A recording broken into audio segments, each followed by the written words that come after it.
Okay.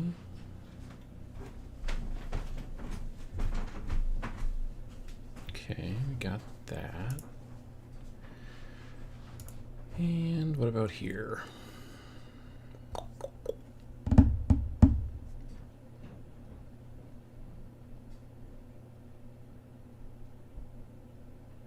Come on. There we go.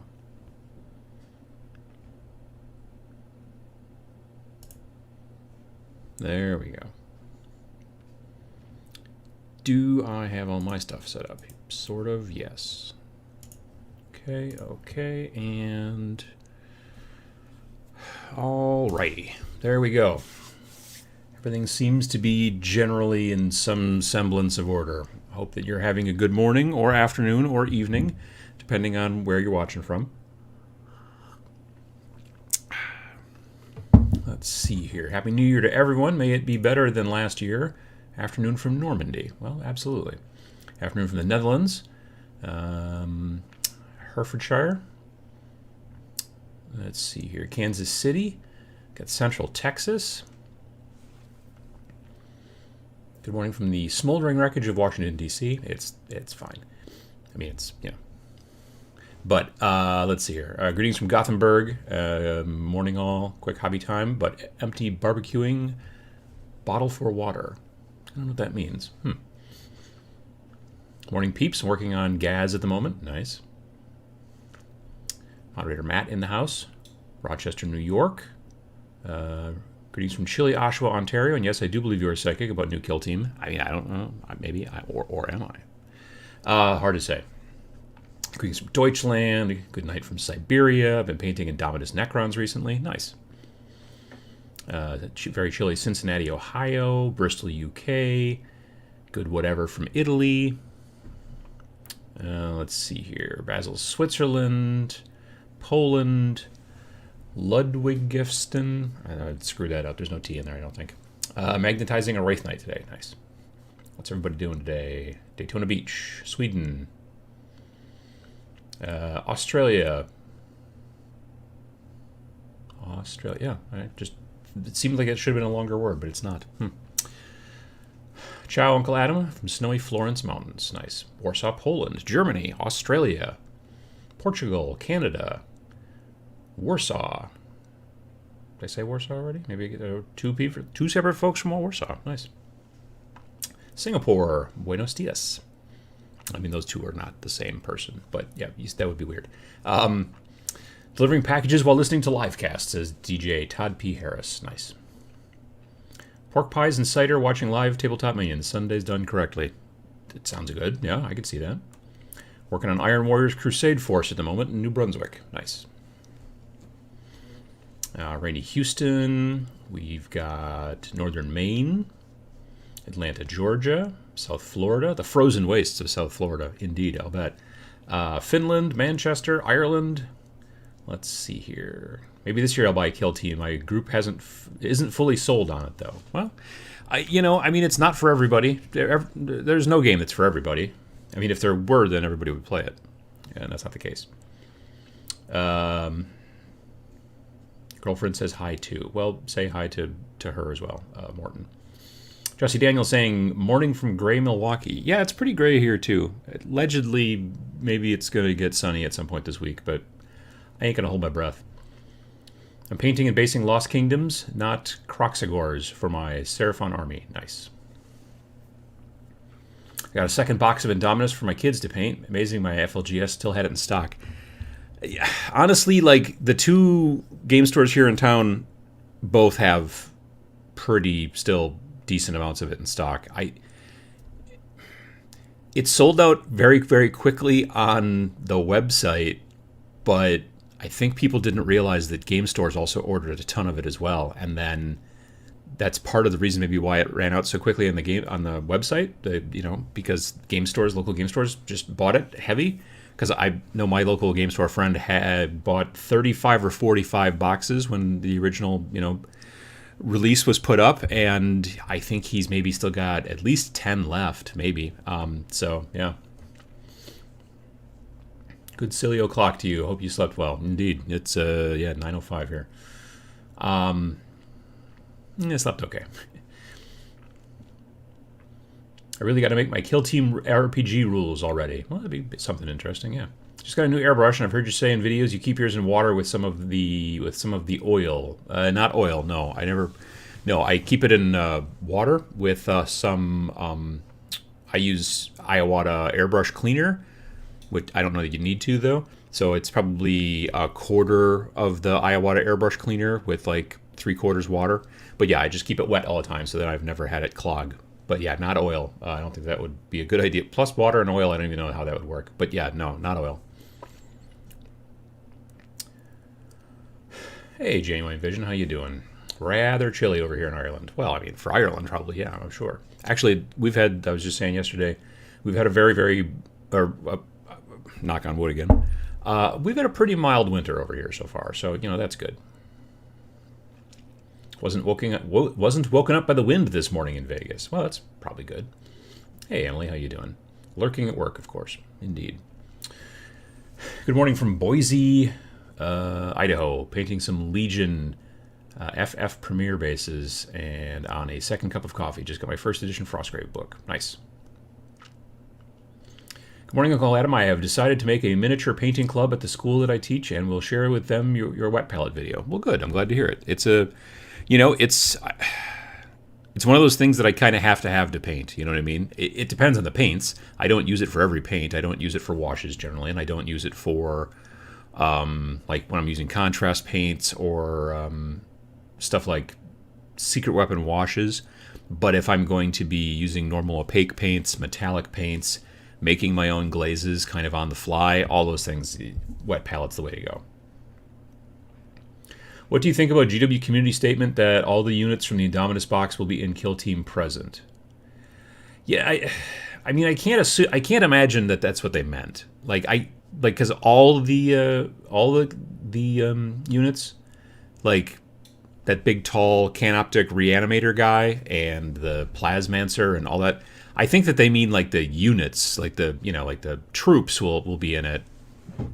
But yeah, like there's certain models in that new box that I just am like, yeah, I'm dubious that they'll actually show up but we'll see, I guess, Hello from Japan, chilly over here too.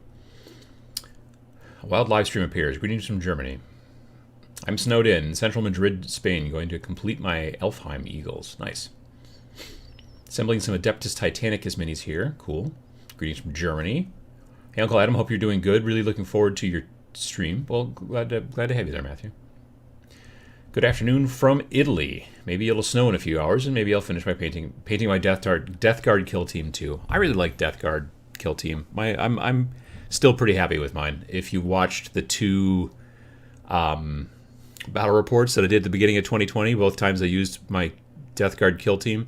Admittedly, the second time I used my Death Guard Kill Team is just out of necessity, because it was like, my friend John came up from like the Cincinnati area, and he's got some family that live in Milwaukee, and then he kind of made a trip up here from there when he was visiting them, and then we played, and but it was kind of it wasn't exactly last minute, but it was a little last minute. I was kind of caught. I was caught flat-footed.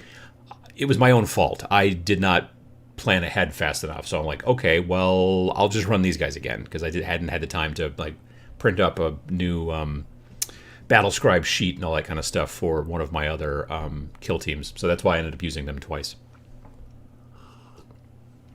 Good morning from West Bend, Wisconsin. I hope you're well. Same to you. Painting Sisters of Battle is my new pro ac roll. Thanks for the recommendation and discount. Absolutely. Black Templar kill team update. Now that Assault Intercessors have rules. I mean, that would be nice. Sure. I don't know, man. I just don't see... It seems like Games Workshop is sort of pulling away from some of the, like Space Wolves have got their, what do they call it? Supplemental Codex. Blood Angels have got a supplemental codex. Death Watch has got a supplemental codex. I have a suspicion that Black Templar won't, but maybe they will. But I wish they would. I would wish that they would go back to the old days when every one of these was its own separate codex and I didn't have to buy 2 books to play Blood Angels, let's say. But there you go. I'm going to try and finish my Blood Bowl Wraiths tonight. Fingers crossed. Toes, too. Oh, that sounds painful. Greetings from North Dakota. Doubting Outriders will be included. Yeah, I'm assuming also those motorcycles won't be in there as well. That would be problematic in Kill Team. Good morning from Hudson, Illinois. I mean, here's the thing. Maybe they all will be. Maybe all this stuff will be thrown into Kill Team, at which point it won't really seem like Kill Team anymore. Like if there's like vehicles and big giant stocky robots and stuff walking around. And then I'll be like, oh, well, that's a bummer. You sort of ruined it. So we'll see how that goes. Hello from Buffalo. Painting the start of my Blood Angels army. Nice. Painting more World Eaters and Possessed in a snowy Sweden. New Year's resolution is to paint 1 Blitz Bowl team a month, every month until they are all done. Nice. Good to hear. As old as new again, will Mordheim ever see a reprint? I made a video about that a couple months ago, about what my thoughts were on it. I think, if I remember correctly, my thoughts were maybe. I think that's probably about as definitive as I could get. I think it would be smart. I just don't know if they could do it the same way they did it in the past. I think it would be a little... I mean, if you look at Warcry and how they've come out now with, what is it, 6 or... No, 8 completely new, like, war bands, completely new sculpts, but you can also use the old Age of Sigmar... Or not old, but the Age of Sigmar stuff as well. I think that's that's a smart move. They could make a game like that, and it wouldn't be the end of the world. And I think they should, frankly. But I think a lot of people would be unhappy if it was not old world stuff. And if they made it old world, then it would be like Necromunda in that you could only use the models that they would come out with for it. Like Necromunda uses just gangs. You don't bring in Space Marines or Tau and stuff like that into Necromunda. Warcry uses their own Warcry warbands, but also allows you to use a bunch of other stuff from Age of Sigmar, so you have your choice. I think it would be smarter for them to do the same thing with Mordheim, but if they were going to have to do it all old world, then they couldn't. So then they would end up having to do it more like Necromunda, which is, if I remember correctly, kind of what I explained. I wish we could just get a codex for Emperor's Children and World Eaters. Yeah, that's another couple of groups that they don't seem to be focusing on as much. I mean, like, Death Guard, Thousand Suns, but not... not those guys.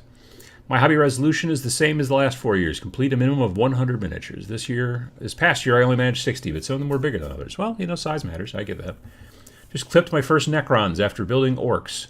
Felt like I was on the bomb squad. A lot of shaky hands and sweating brows. They are a lot smaller than Orcs. Orcs are chunky, in comparison, and Necrons are very thin. That's true.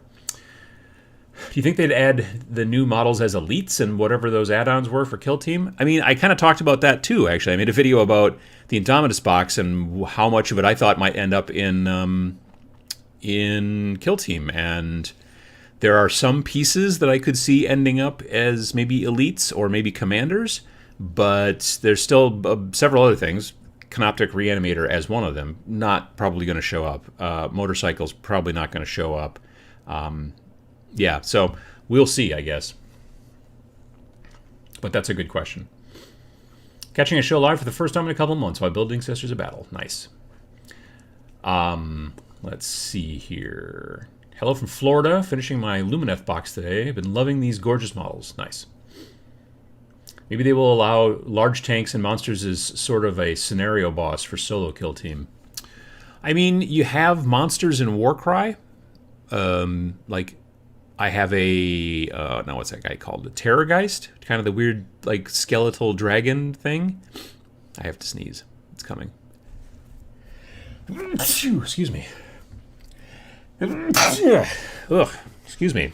Anyway, yeah, big skeletal dragon thing. And you can use stuff like that and some giants, I think, and stuff like that in Warcry as part of a campaign where all of a sudden you decide, oh, I'm going to go attack this monster, and then your opponent plays the monster and all that kind of jazz. So there's that. But yeah. Waiting for Seraphon for Warcry. I'm 90% sure that there are Seraphon in Warcry. Aren't there? I swear I saw the little pack of cards. I bought all the books.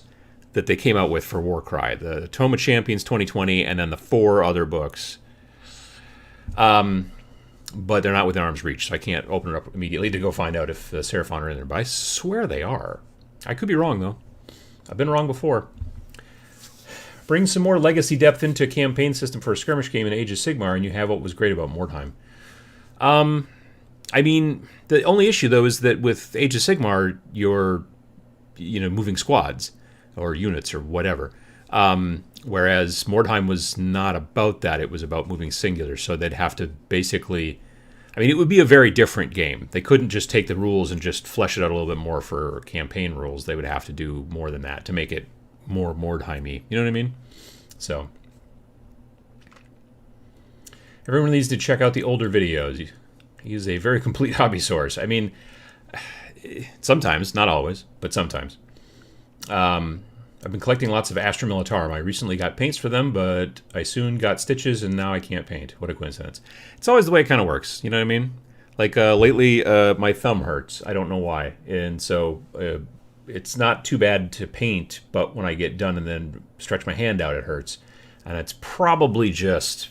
it's probably just getting old, It's probably just, I don't know, maybe arthritis. Or I could have pulled something in my thumb somehow. I'm not sure. But, yeah, it's, it's one of those things.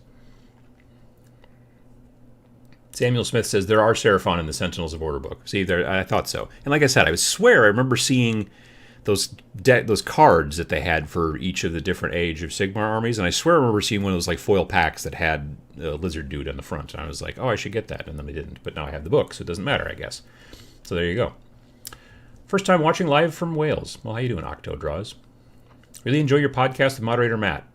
That's a different guy, actually. Moderator Matt, here in the chat, is Moderator Matt. The podcast that I do is with Game Format, and that's a different Matt altogether. Yeah, they're different dudes. I have seen them in the same room at the same time. But yeah, so that's a different Matt, and that's more about us talking about general tabletop gaming in general, and it's the Game 4 podcast is what it's called. If you're looking for a new podcast to listen to, the Game 4 podcast, we do it every 2 weeks. We've done 42 of them now, I think, over the last year and a half. So just look for the Game 4 podcast on your podcast machine, whatever it is. Let's see here. Have you managed to get much hobbying this week? I worked on... So, I mean, with doing Twitch twice a week, I have at least those two, so that's 6 hours generally. But then I also do other side stuff as well. Yesterday, I spent a good amount of time. I'm working on some terrain. Well, it's not... I guess it's technically terrain. GW makes these boards called the Realm of Battle boards.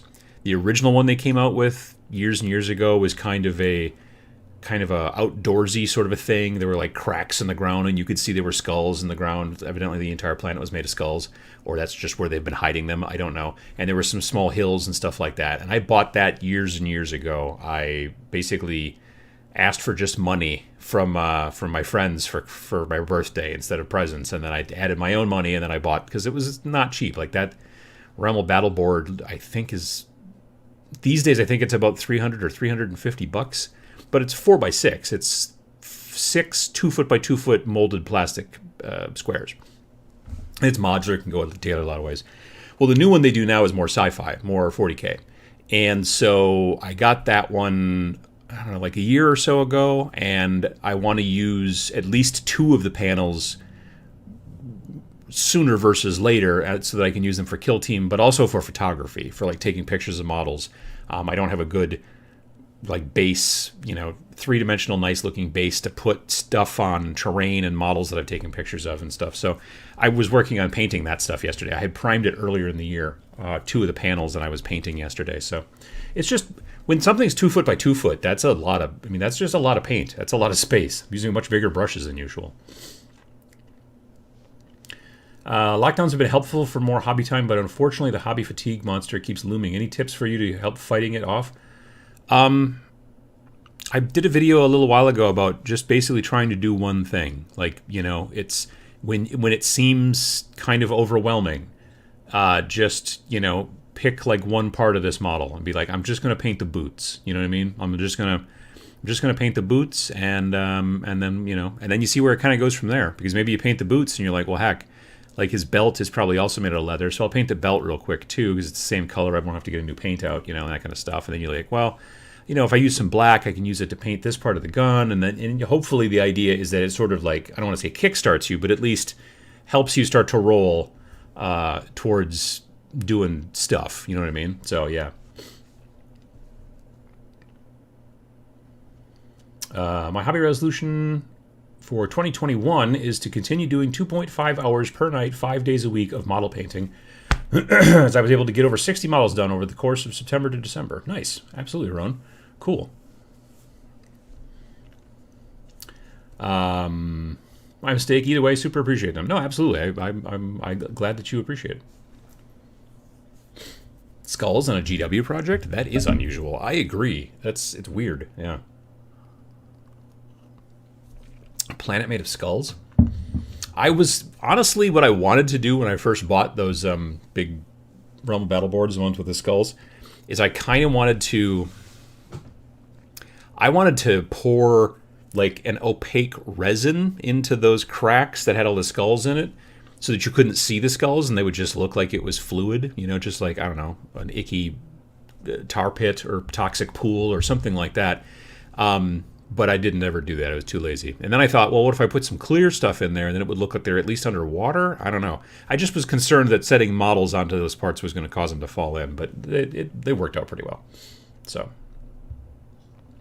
another awesome show. Thanks. I recently discovered the Mandalorian Death Watch in Star Wars, and it short circuits my mind. Do you know of any other names that cross over to other IP? Off the top of my head, no, but I'm sure there are some. Yeah, that makes sense. Now that we have Ackhorn, the squirrel, in Blood Bowl, we know who's been burying skulls for the winter. Oh, that's a good point. Yeah, I can see that. Would Kill Team starter set be a good starting point for Kill Team, even if new rules might be coming out? Would it be better to wait? Like the current starter set with the Tau and the Space Wolves and some terrain would not be a terrible idea. I mean, admittedly, the book in there might get replaced this summer or whenever. Who's to say? Like I said, I'm if I had to guess, I would say this summer, but it might be later. Heck, it could be earlier. It seems unlikely, but it could be. But if they did make a brand new edition, like a full-blown 2.0, it'd probably be summer or later. And if they do, there'll probably be a new starter box that might come out, blah blah blah.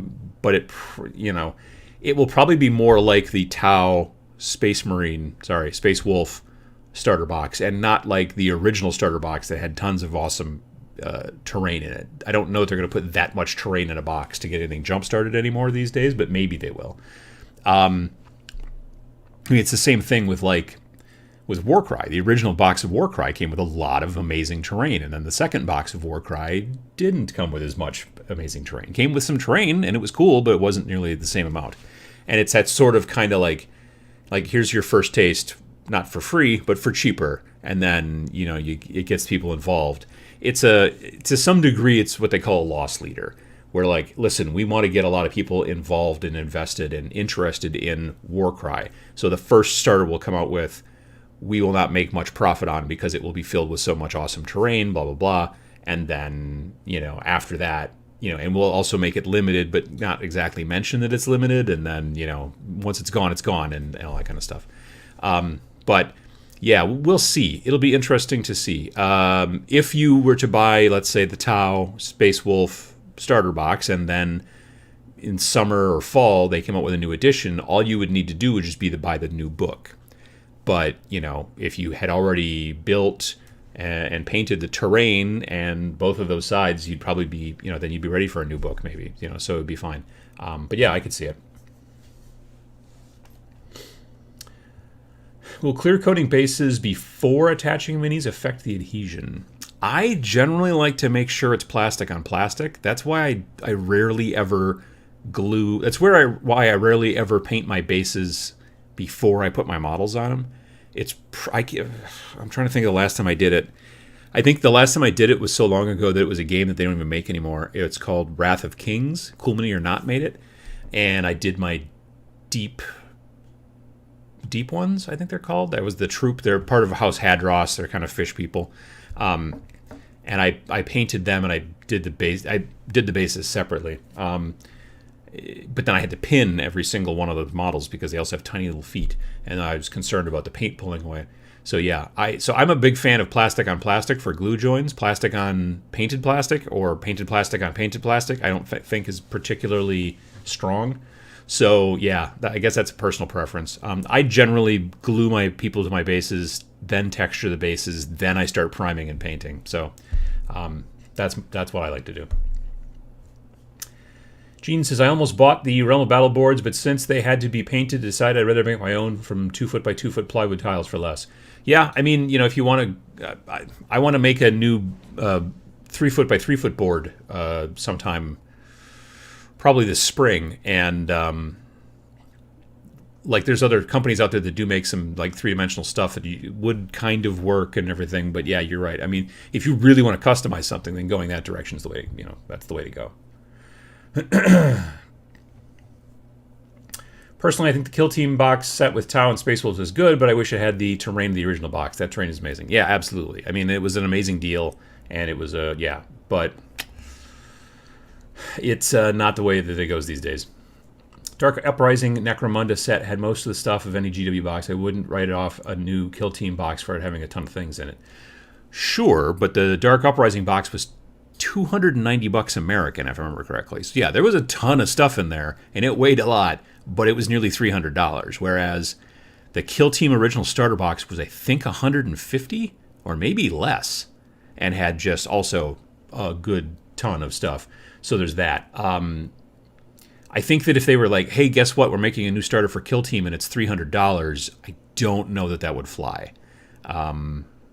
Yeah, so I don't know. That's a good question, though.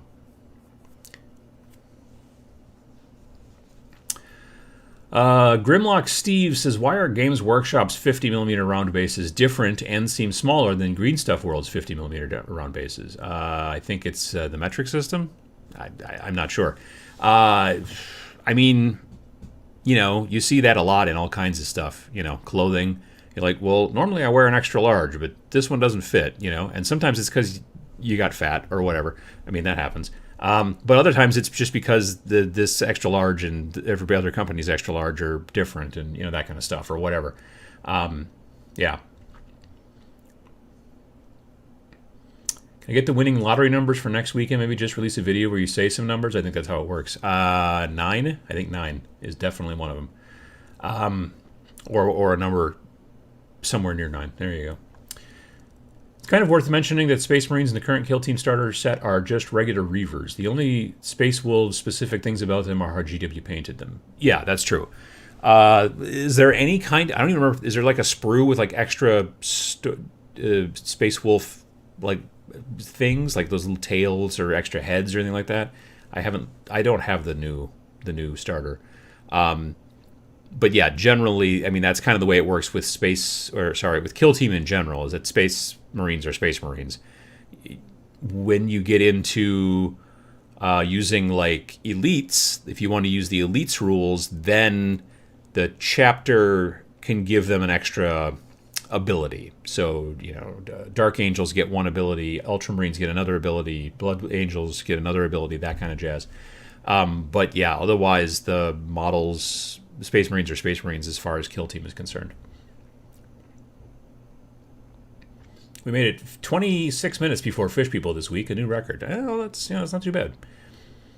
I am more likely to buy a couple more of the Osprey rule sets on account of the miniature agnostic approach this year. Yeah, I'm a big fan of miniatures agnostic stuff. I mean, I like, some I do like me some GW stuff too, but I do love the whole concept of not only the kind of indie concept of it, but also the ability for me, instead of just being like, oh, here, you got to paint these guys this way, or oh, you build them this way. It's more of a, hey, you want to play this type of game, you can figure out what kind of models you want to use, and you can have a good time with that. So I'm trying to figure that out, depending on the game system. And I like that. It's not for everybody. Some people are like, just tell me what I need to get so that I can do that, and that's fine.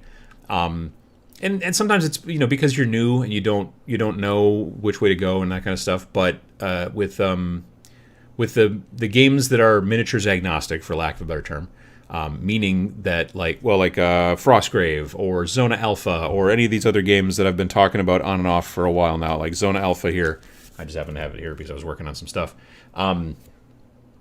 Like they don't have a rule set, or sorry, they have a rule set. They don't have a set of miniatures that are like, these are specific Zona Alpha miniatures that you buy. They basically are like, buy some miniatures kind of like this, and I think they have pictures in the book of different, from miniatures from different companies, but you can find whatever you like and use them. And they'll even tell you like, well, do this if you're using 28 millimeter scale, and use this if you're using 15, because you can also play it with 15 millimeter scale too. So no upgrades in the Kill Team box. Well, that's a bummer. They should have put in like a little sprue with just like, like those weird like wolf tails that you just like, they would hang on their guns, and like the big beardy heads, with the weird hair. Let's see here.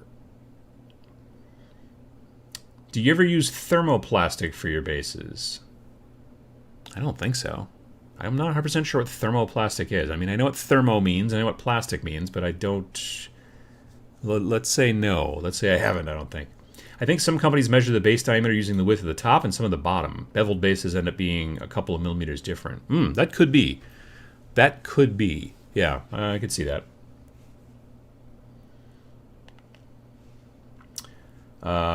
For easy floor tiles and board builds, use WorldWorks Games. Website should be back up soon. Hi, Adam. A couple years ago, I entered War Games. Something that I have noticed in the community where I am is that people collect more than they play. Is this how it is in most places? I mean, I think a lot of people do that. I think a lot of people, number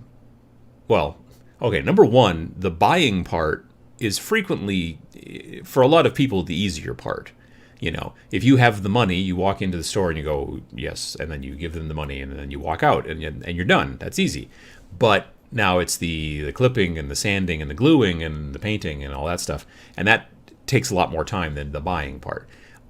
So it's easier to go in and buy and then bring it home and put it on the pile than it is to actually, build and stuff like that. Also, it takes longer. So, if it was not COVID times, then I would be playing a lot more games, but I would still be painting a lot more than I play.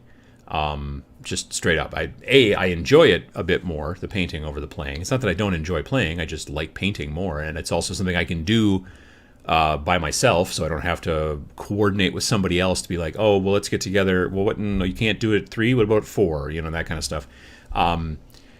So that's kind of nice too, you know what I mean? So yeah, that's I think part of it. And then some people just like to be collectors. I'm not a collector for the sake of collecting. When I'm buying stuff, I'm like, I'm going to use this at some point. But there are some people out there who buy just to have, and maybe even have absolutely no interest in ever putting it together or building it or painting it or anything along those lines.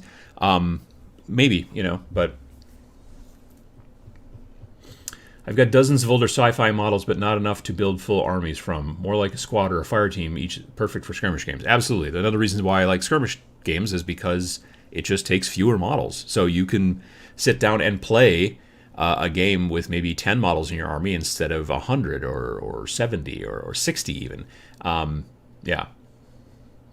How long are your painting sessions? Not talking about the Twitch stream. Does it depend on the models you're working on? It depends on the models I'm working on. It depends on what I got going on during the day. Sometimes it depends on when or if my eyes start to hurt, from there's all kinds of different things. I was happy to see the Bondic UV resin get a TM award.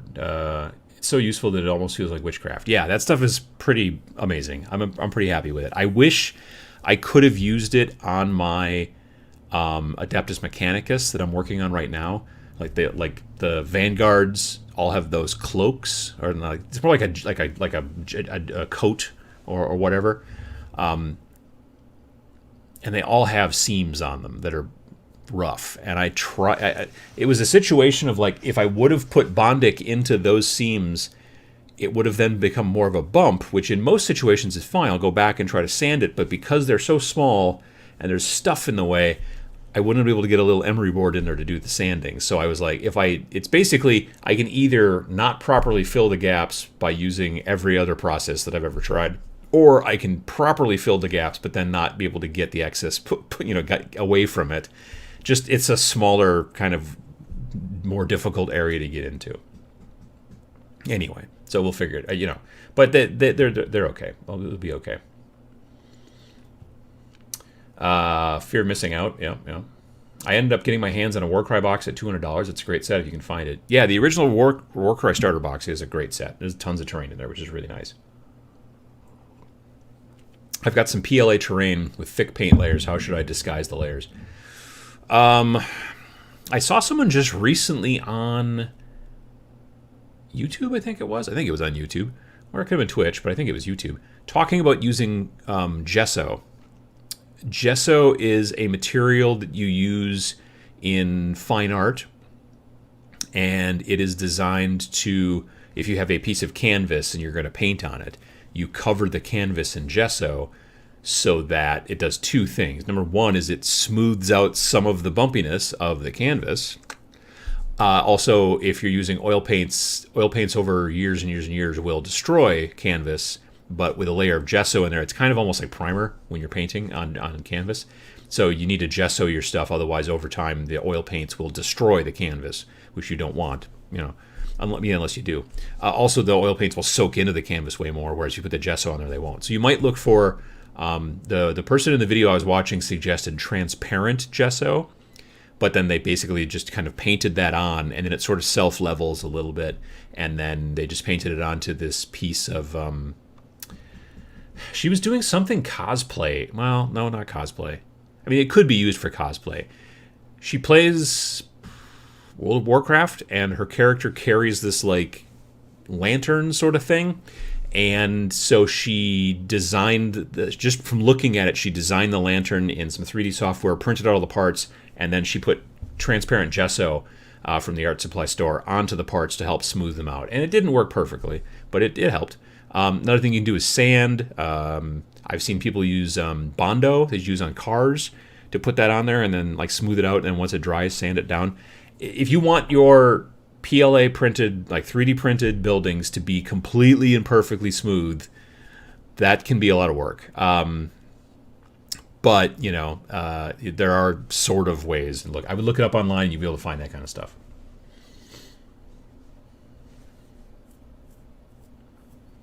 Thermoplastic is sold in beads that are heated in water until they're malleable. When they cool, they are hard as vinyl. It can be reused.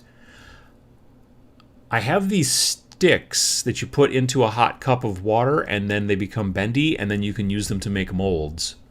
Is that the same stuff? I've never used it for terrain or basing or anything like that, but I have used it. I forget what it's called. Instant putty? No, that's not right. Anyway, yeah, you take a coffee cup, you boil some water in it, in the microwave, and then you dip this stuff in there, and then you fish it out, and you press a part into it or something like that, and then you wait for it to cool, or you drop it into a glass of cold water, and then you pop out the part that you added in there. Now you have this little mold, and you can press green stuff into it to make duplicates and stuff like that. And then later on, you could take that piece of plastic that you made the mold out of, and you could put it into a cup of coffee. Well, not a coffee, but a coffee cup again of hot water, and then re-squish it or whatever. So that's kind of cool.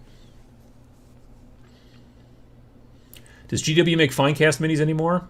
They don't call it that, and it is a slightly different material, I think, but they do still make some older resin models, and not even necessarily older ones. When they came out with the Eisenhorn model a couple years ago, that was resin, not plastic, which is a bummer. I wish they would have made it plastic. I kind of like the plastic a bit better than resin still. I just watched your video on synthetic brushes. My question is, what synthetic brushes do you recommend and what sizes? Size is pretty personal. I generally go between 2s, 3s, and 4s. I like slightly bigger brushes. But some people like smaller brushes. I do use a 00 from time to time for very small stuff, or if I have to get into a very, kind of tight area. But I generally focus more on 2s, 3s, and 4s. The brushes that I use these days for the most part are all from a company called Monument Hobbies. And Monument Hobbies sells a line of brushes called Det Cords, which is short for detonation cord, I think. All the names of their brushes are all explosive related in some fashion. They're more utilitarian brushes are called, the synthetic ones are called artillery. Then there's the Det Cords, and then their natural hair brushes are called igniters, I believe. And so yeah, it's I like the Det Cords a lot. Those are my favorite ones right now. Blue stuff? Question mark. I've seen blue stuff. This stuff is not blue. It's some stuff I bought at the Cool Mini or Not booth at Adepticon probably 5 or 6 years ago, and it was not. I've seen blue stuff before, but this stuff, like I said, it's not blue. I forget what it's called, Instamold, I think, or something like that. I was thinking of investing in a 3D printer for mostly novelty reasons. You own a printer, right? I do. I don't know what you mean by novelty reasons. I mean, that's, if you just want to get a 3D printer because you like the concept of having one and maybe want another hobby to mess with and stuff like that, that's not a bad idea. I mean, just for fun, especially if you can get one that's not very expensive. If you're like, I'm going to use it to do terrain, you can probably save money depending on how much terrain you make. If you make a whole bunch of terrain, yeah, you could save some money with that. But yeah, it's an interesting. Yeah, I don't know. It's an interesting when you say novelty, I don't quite know it. I'm not sure, for novelty purposes only. GW did change their resin recipe a long while back. Finecast is dead, and thank goodness. Yeah, that's what I thought. Like I said, it's not quite the same stuff as the Forge World resin, but it's not like Finecast was either. Wargaming Lobby says Det Cords all day, every day. Yeah, I really like those brushes a lot. I'm a big fan. So yeah, if you're interested, go take a look at Monument Hobbies, monumenthobbies.com. I don't have a little screen to pop up, but if you do go to Monument Hobbies to buy either their amazing brushes or their amazing paints, the Pro Acryl line is a spectacular opaque paint, acrylic paint that I use all the time as well. If it's your first order, you can get 10% off by using offer code Tabletop Minions, all one word. Get yourself 10% off. Plus, if you're buying brushes, if you buy 4 brushes, you get 10% off as well. They have a bundle price. I think it's 5 brushes, you get 15% off, and 6 or more brushes, you get 20% off, plus the other 10% if it's, so yeah. And then it's an affiliate link, so I make a little bit of change there as well. So yeah, definitely, if you're interested, take a look at that. I'm having good results with the AK synthetic brushes. Good price too. I haven't paid more than $6 per brush. A little cheaper than what I'd buy at Michael's. I just bought some brushes from, we don't have a Michael's here in town. I bought some brushes from Joann Fabrics, not for painting miniatures, but for painting terrain. And they have like nice little rubber grippy things, and they're cool. They're good, but I feel like the metal, the ferrule or whatever, and it spins almost on the brush handle. I'm just assuming it's going to fall apart at some point. But it was like 3 brushes, the widest one being maybe 1.25 inches. And I bet that they were maybe $3.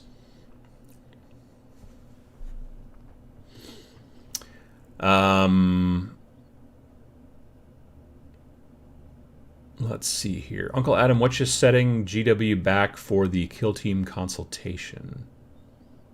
Which is setting? Oh, they're not. Yeah, they're not paying me. Like I said, I assumed that when I made the video, then I would all of a sudden, and I said it in the video, I'm like, well, I'll do this, and I'm sure then they'll come up with something, right away, even though they haven't talked about it in a while. And then I was right, like within hours.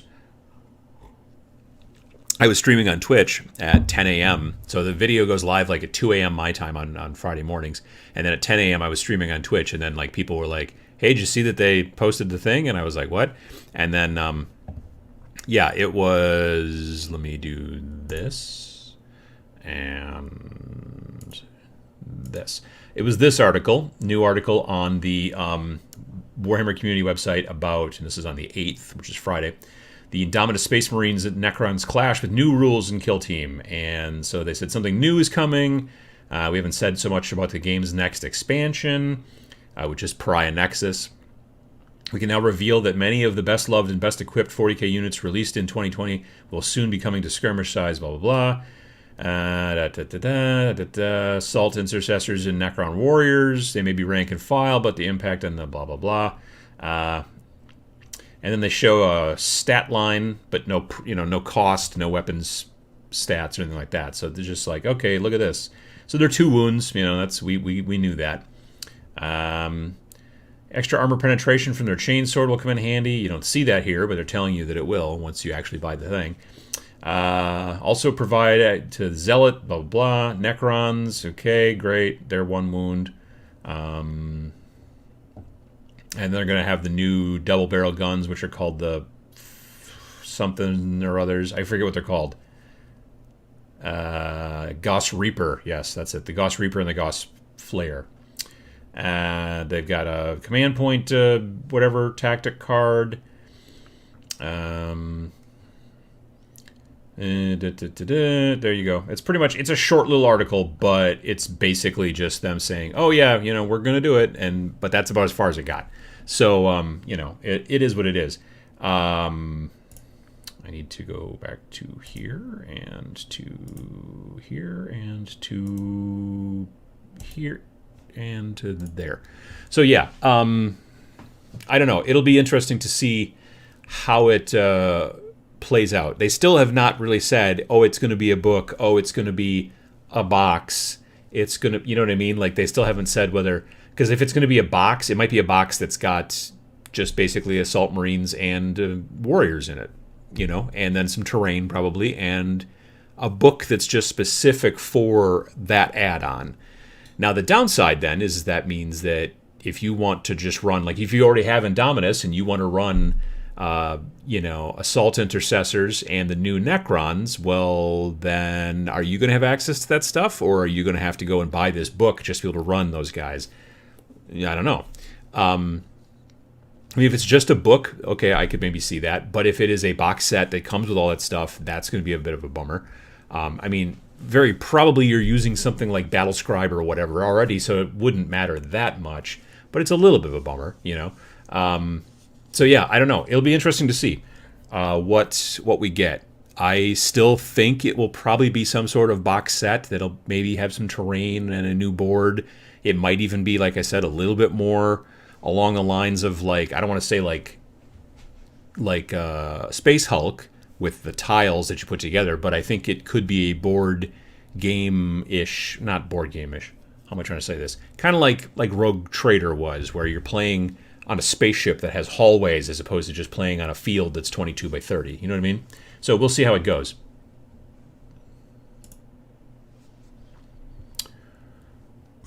Let's see here. I'm still looking for makeup brushes that many recommend for dry brushing. My current dry brushes are at the end of their useful life, about to be turned into part holders. I just bought some new makeup brushes. I was at Walgreens? Yeah, I was at the Walgreens, the drugstore, and I just went into the makeup area, and boom, there they were.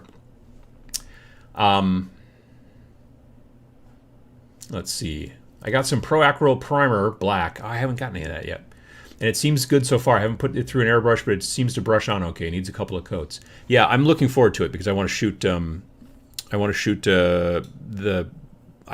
like using my airbrush for priming, and so I want to see how the Pro Acryl Primer works. Good morning from Montreal. Working on some AdMech characters. Wishing you the best. Stay strong, my peeps. May the force be with you all, and also with you. I'm not sure if that's exactly the proper answer, but there it is. I do find those new Necrons quite fetching. Initially I was like, because the new Necrons, when they started showing them off, they're like, a lot of them are, I don't want to say zombie-like, but they look like beat up, you know what I mean? Like the original Necron, not the original Necron Warriors, but the most recent Necron Warriors before this were all still, like, if you wanted to make them beat up, well, then you had to beat them up. You had to actually get in there with like a hobby knife and like, take chips out of them and like do stuff and modify them. But if you wanted them to look relatively factory fresh, you just use them as is. Now the new ones, like one of them has got like his eye is sort of hanging out, and a bunch of them have got like one's missing his jaw and there's just wires hanging down, and they're all beat up in some fashion. And initially that annoyed me because I'm like, well, now they have to be beat up. If I want them to look factory fresh, I can't. But I don't know. I don't mind them. I enjoyed painting the ones that I've done so far from Indominus. I did a unit of warriors.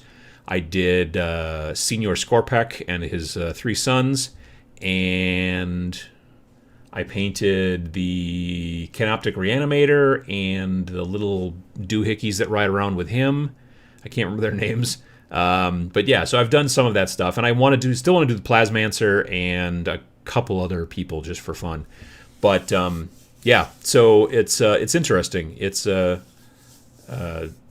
I guess at this point I'm kind of glad that they did that, because it does look, I think, a bit cooler, but it does kind of get rid of your choices, I suppose, because you can't, like I said, make them look fancy and factory fresh.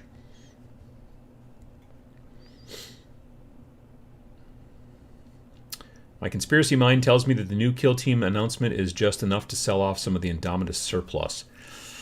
Well, I mean, the thing is that I don't think that there is a surplus as far as Games Workshop is concerned. Because as far as Games Workshop was concerned, they were sold out. And then they had to do that made-to-order thing. Now, the stores, like I said earlier, some of the stores are sitting on a bunch of copies because they didn't... Because there was, I think, a lot of people who were like, oh, I can't buy it through the Games Workshop's website, so that means that you can't get it, it's sold out, blah, blah, blah. When all these stores are like, I'm sitting on a pile of them, just come here and buy them. Go to your local store if you've got one, seriously. It's pretty cool. But nonetheless, but in GW's mind, like I said, I don't think that they're sitting on any anymore, so they don't really see it as a surplus. The stores are sitting on them, but they already got paid by the stores, so, I don't know. I'm hoping for a new Kill Team box set full of flayed ones. Yeah, see, that's what I really would like. I was really hoping that the new box, if it's a box, I want to see Assault Intercessors in it, potentially, and I also want to see flayed ones in it. Because I already got Warriors, so yeah, flayed ones is what I want. Did you get the makeup brushes you use off of Amazon? Some of them I think you can get off of Amazon. Did I get any? I might have bought one off of Amazon, but otherwise I bought them locally. But yeah, I think that the makeup brushes that I've been using for the most part, the majority of my makeup brushes are from a a brand called ELF, which is an acronym, ELF, and I've been told it's for eyes, lips, and face, which seems a little redundant, but whatever. I mean, your eyes and your lips are on your face, but anyway. I suppose there's the parts that are not eyes and lips that are face. I guess that would be, but not the back of your head. That's not your face. Anyway, again, not a makeup marketer, but I think you can get them on Amazon if you can't find a drugstore or a Walmart or a dollar store or anything near you. But yeah, they work really, really nice for that kind of stuff. Aren't there two heads for each warrior, one beat up and one intact? I don't think there were in the Necron or in the Indomitus box. I don't think so. There might have been in just the standalone warrior box. That's a possibility, but I don't. But even some of their arms and stuff were beat up too. They had different. At least in the Indomitus box. I never looked at the warriors that you could just buy separately. So maybe those kits were different. I'm assuming they probably were, but I don't know.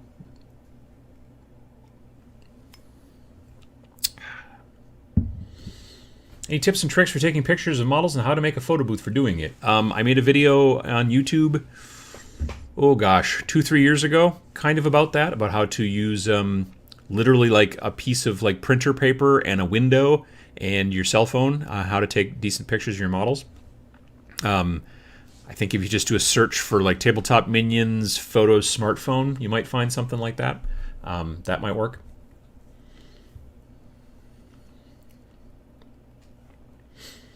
I built some the other week. They have one wrecked head and one intact one. Maybe that's the newer ones that are not in, like I said, that are not the Indomitus ones, but I could be wrong. I guess I could have missed a bunch of heads for Indomitus, but I thought the Indomitus ones only had one head each.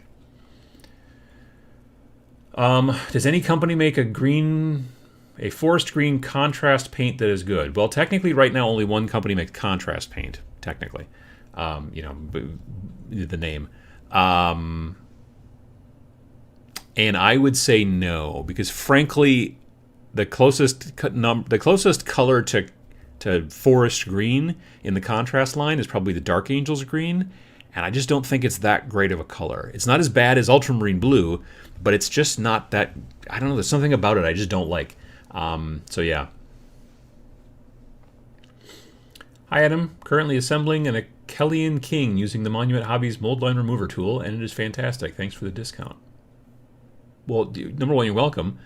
Monument Hobbies has got a mold line. Man, they've been producing so much stuff lately. I did not know about the mold line remover tool. I'll have to check that out as well. My goodness. I have the GW one, which I bought kind of on a whim. I still generally, personally, mostly use an X-Acto blade for that kind of stuff, but I'd like to take a look at the one from Monument Hobbies. I'll have to take a look at it. Have you ever brushed on primer? I do with old Citadel Gray primer and Words. Well, I just control how thin I apply it. Yeah, once in a great while I do, but not too frequently. So I have found 2 tackle boxes, each with filled with old Warhammer Fantasy Battles Army, High Elves, and Chaos, I believe. What's your advice on stripping all the paint off and getting off old glue? The stripping fluid that I like to use the most is something called LA's Totally Awesome. And you can get it usually at most dollar stores, and I think you can maybe get it at Lowe's too. But yeah, it's bright yellow, and it's what I use all the time now for stripping models. It works super, super crazy well. Foam makeup brushes, not the foam ones, the bristle ones, but they're very, very soft, and they have big heads on them, and they're great for dry brushing, spectacular for dry brushing. The foam kind of like a really super fine sponge. I don't know that those would work well for dry brushing. Maybe they would, but I've not used any. I play a kill team for like a year or so, and the only thing that bugs me is the injury roll. Really annoying mechanic that imbalances game between elite models and cheap ones. I guess I don't mind them. You know, I don't mind I kind of like, honestly, the injury roll just because it's different than normal 40k. You know what I mean? It gives you the ability to have multiple states. Like, you're not just like, oh, I'm dead or I'm not dead. It's, you know, you can have, you know. There are 2 heads for each warrior in Indominus. They are the same as in the solo box. Huh. I'm going to take your word for it. I did not see the second ones, I guess. Or else I just decided not to use any of them. I did not see those at all. Oh, that's weird. But yeah, I think I must have done all of mine just with the... So now I must have a whole bunch of just regular Necron heads that are not beat up sitting on sprues in the basement. I don't remember that at all. That's fine. But my memory sucks, so I'm going to take your word for it. Because it's multiple people here saying, yes, there's definitely 2 heads for each guy. That's weird. Because especially since the bodies very frequently are also beat up. So, well, again, giving you a choice, I guess, is good. Let's see here. Orc Flesh is a better contrast green, but Minotaur Ghost Tint Green is a nice dark green glaze. That'd be something to look into. Orc Flesh is not a bad color. Warp Lightning is not a bad color, but neither of them is Hunter Green. You know what I mean?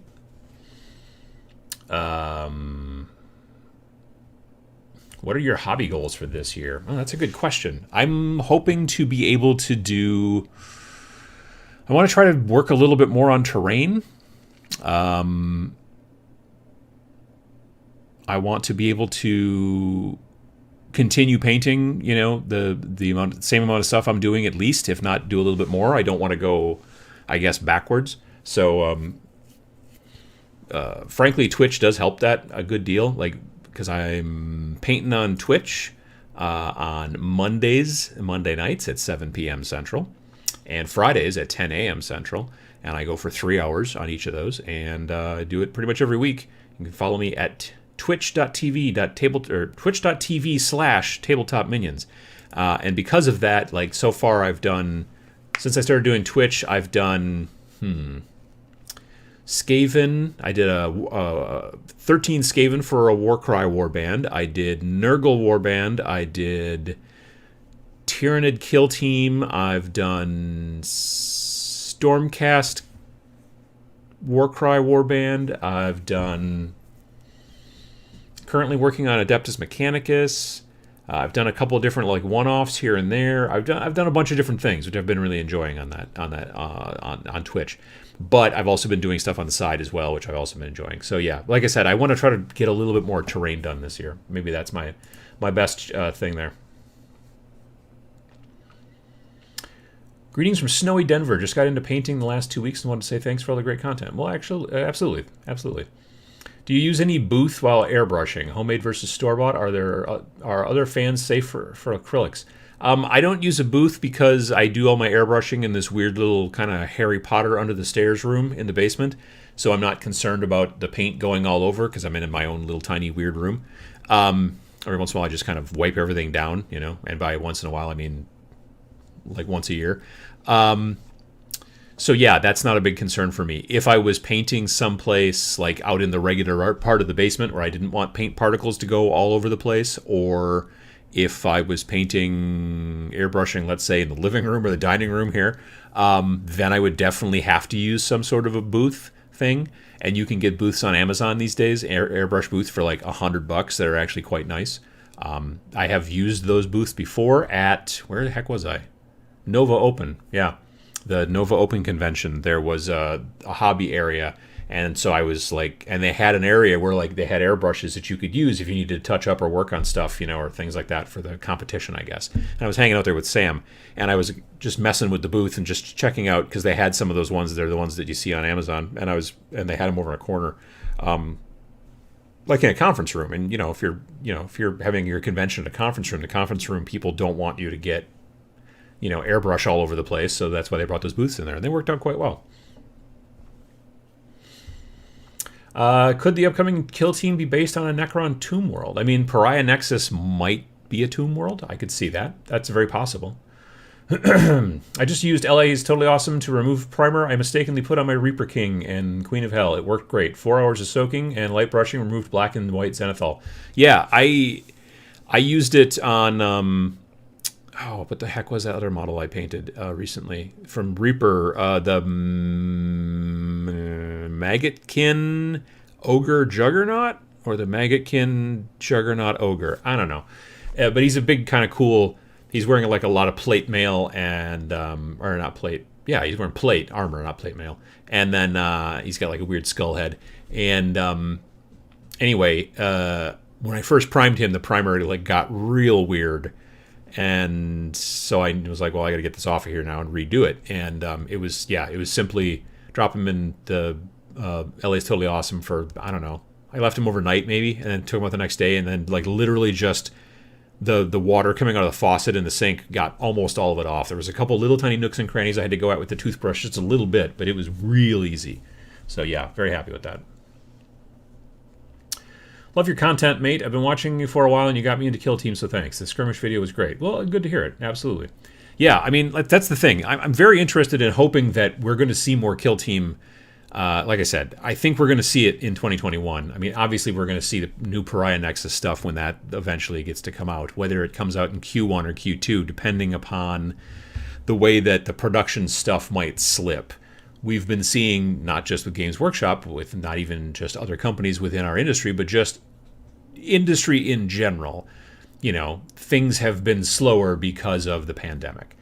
But Games Workshop has already announced in multiple places that, like the Death Guard are going to be later than they thought, and then these guys are going to be later, and just like things have to slide because of production, and that's understandable.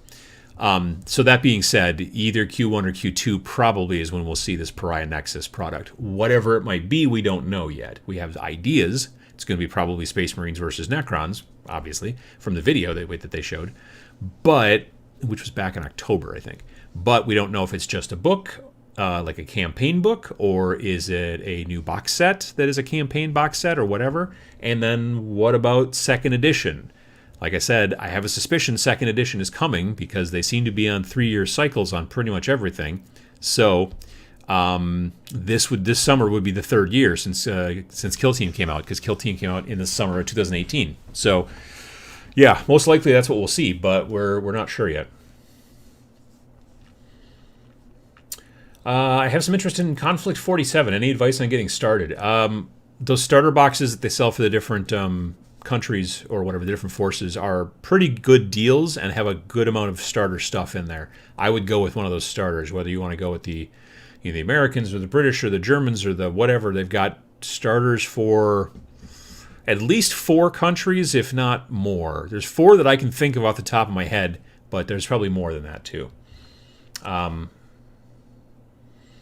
I spray my minis in the garage. See, that's nice too. I can't right now because it's, well, I could spray my minis in the garage even though it's very cold out.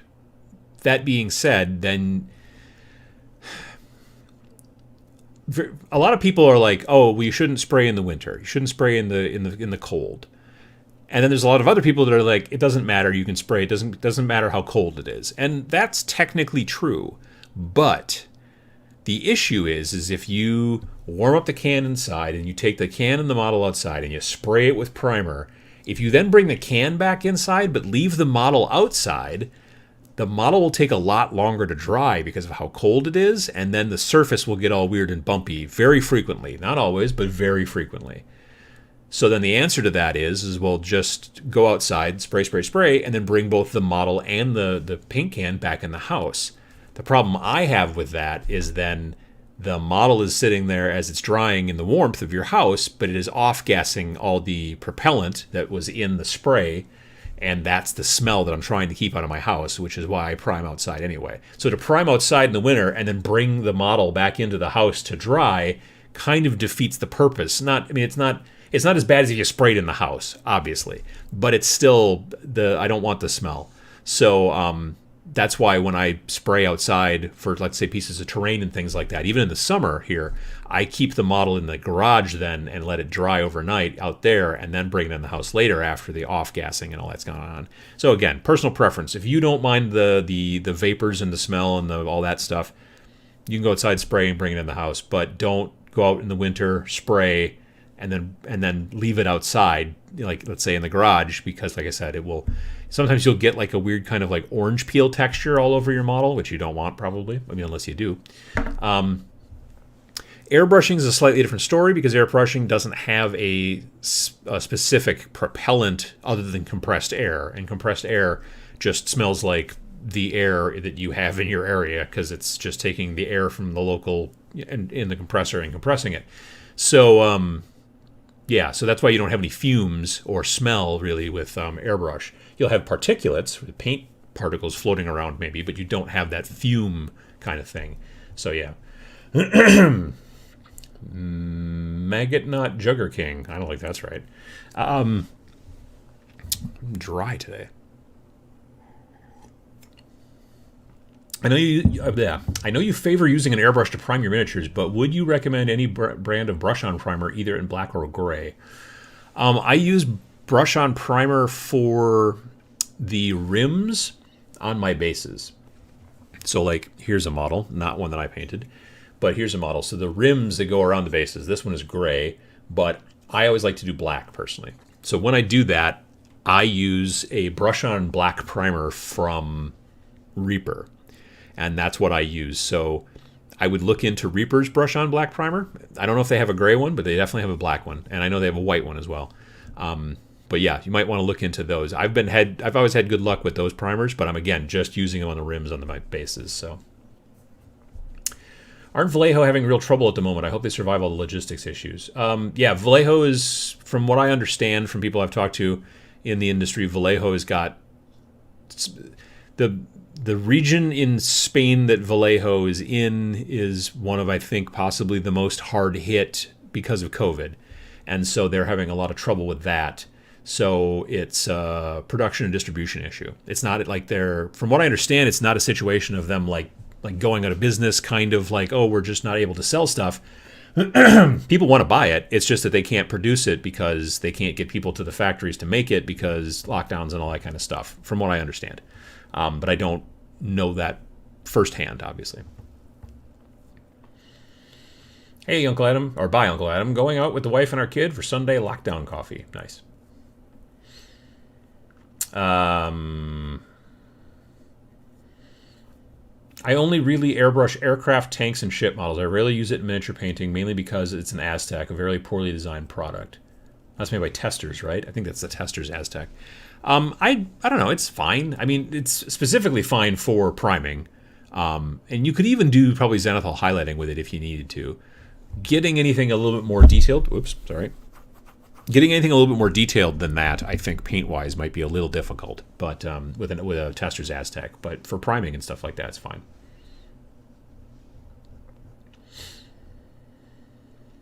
I found a great new primer for gray, lunar gray flat by Bear at Home Depot.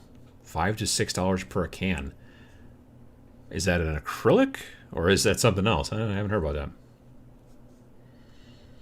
that. Any talk about Kill Team yet? Yeah, I mean, we've talked a little bit back and forth about, potentially what kind of thing we're going to be maybe seeing when we see the Pariah Nexus. Is it going to just be a book? The news article that they released on Friday doesn't really say. They've just mentioned the expansion again, but they barely, all they did is they talked about the expansion and they had a link back to October when they showed the video that is like a minute long, if that just is basically a teaser for something, and that it's called Pariah Nexus and it's supposed to come in the early part of 2021. So, okay, cool. But yeah, they still have been pretty cagey about whether it is a book, whether it is a box set, whether it is a full standalone game, kind of like Rogue Trader was, but you can still use the parts in a regular Kill Team as well, kind of also like Rogue Trader. So yeah, it'll be interesting. Is there a difference between brush-on primers and regular paints? Probably. I will be honest and say I don't know what the difference would be. I think that generally primers are formulated so that they're able to stick to non-porous surfaces, I think, a little bit better, whereas a paint doesn't. It needs another surface kind of to go on top of. That's generally why you prime models, is so that the paint sticks to the model better. Like, I have seen people take, and I've even done this myself, just take a paint and just put it directly onto a plastic model and then just watch it sort of bead up. It depends on the thinness or the liquidity and sometimes how much water is in the paint, that kind of stuff. But yeah, it can happen. Whereas if you put it over a primer, now it's kind of got a bit of a porous surface to soak into a little bit. That's the whole idea of primer generally. Hey, Uncle Adam, in your experience between Kill Team and Warcry, which game has better game mechanics? I mean, I don't know that there's a specific way to prove which mechanics are better. It's personal preference, just like, any kind of game. I prefer this game versus that game. Well, why? Well, I like the mechanics better for this one. That doesn't mean that they're better mechanics. That just means that you like them better. I like Warcry quite a bit, and I know there's a lot of people that have been talking recently, specifically in the comments to Friday's video, have been talking about, like, they should make Kill Team 2.0 more like Warcry. Now, what that means is this. Kill Team is very much like 40K. The turn system is a little different because it's a little bit more alternative. It's not just like I do my entire turn, then you do your entire turn. In this, it's I do all my movement, you do all your movement. Then it's back to me, and it's now the shooting phase, and I get to shoot first because I had the initiative this turn. And then I shoot like one guy, and then you shoot a guy, and we just go back and alternate back that way, and the same with combat. In 40K, it is I do all my movement, I do all my shooting, I do all my combat, I do all my stuff, and now it's your turn to do your stuff, and then you go through. So I like the more alternating kind of, like, it keeps people a little bit more involved. In 40K, you can literally, like, just not pay that much attention if you want to when it's not your turn. Sometimes you have to roll some armor saves and stuff like that, but there's not much going on. But if you've played 40K, you understand Kill Team pretty much exactly right away. All the stat lines are the same, everything. I mean, not the same, but they're... Like, the numbers might not be the same, but there's strength, toughness, wounds, leadership, all that junk. It's all right there. If you look at the stat lines of a person who plays 40K, you can look at it and immediately understand it because they're that close together. There's little differences here and there in the rule systems, but otherwise it's basically 40K. It's just designed so that you're not having to play with pushing around units. You're just moving people singularly. And like I said, the turn sequence is different. Warcry, in comparison to Age of Sigmar, quite different. The numbers don't match up. The type of thing, like, it's very different. First of all, Warcry is like mostly all icons, so it's very different that way. But they're not the same game by any stretch of the imagination. If you play Age of Sigmar, you can't just look at a Warcry card and go, oh yeah, I get that. You look at it and you can go, I don't know what that means or what the heck this is. And so, it's a whole different thing. Doesn't make it worse. Some people like, I think Warcry is cool because it is, I don't want to say simpler, maybe statistically or rules-wise, it's a touch simpler. But just like when people first started to complain about when Age of Sigmar came out, because they're like, oh, it's so simple. There's no, like, it's not as detailed as, Warhammer Fantasy was. But then they started to realize that it's more about where you're putting your people and how you're placing things, as opposed to whether or not you have to check 3 charts to see whether or not you actually hit that guy or not. You know what I mean? The rules are a bit more streamlined, but it allows you to put more time and strategy into what you're doing, as opposed to the numbers you have to crunch. Warcry's got that same sort of thing going on, and there are people out there that would like to see that type of thing come to Kill Team as well. I don't know if I agree. I personally am fine with the way Kill Team works currently, but it's not for everybody. I get that. So yeah, I guess the long and short of it is that it's a personal preference as far as mechanics are concerned. I don't think there's a great way to sit down and say this is, objectively a better mechanic system than that. Yeah, so I guess we'll see. It depends on what people prefer, because that, at the end of the day, especially in the way that the world works and all that kind of stuff with capitalism and all that, like, if you create a game that has really super cool mechanics in your opinion, but nobody else in the world agrees with you, you're probably not going to sell a lot of it. So, it's kind of the way it works. Not to be off topic, but thanks for all your painting videos. I finished my first squad of Salt Marines, and I improved massively between the first model and the 10th. Nice. Good to hear. Good to hear. I personally, and this is something you might want to look into, like as you talked about, like in your single squad, the first model is not as good as the 10th model. I would tell you, try this with your next squad, don't paint them one at a time. Paint them all at the same time. Now, that may sound as if I'm telling you to take 10 brushes and put them all in your hand like a fist and try to paint, but that's not what I mean.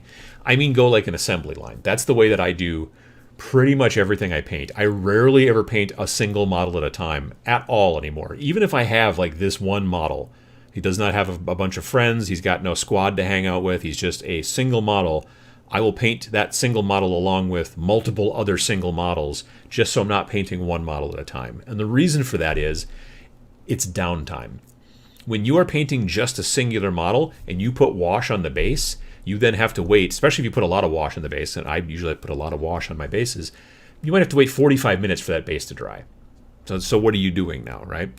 Well, if you're painting 10 models at a time, you can put wash on the first base, put wash on the second base, put wash on the third base. And that's obviously not that fast, but it's still, and very possibly by the time you get done with the 10th guy, that first guy's base is almost dry. Okay? So if you're painting, especially if they're like all in the same unit, if they're a bunch of soldiers, whether they're Space Marines or World War II or some sort of fantasy, folks, if they're soldiers and they're all in the same force, they probably are wearing roughly the same type of clothing. They all have the same government issue boots. So you can go through and be like, all right, first brown boots. Work on this guy's brown boots. Cool. Next guy, brown boots. Next guy, brown boots. And you can get a bunch of models done quicker. And the big benefit in that situation also is that they will look a little bit more the same.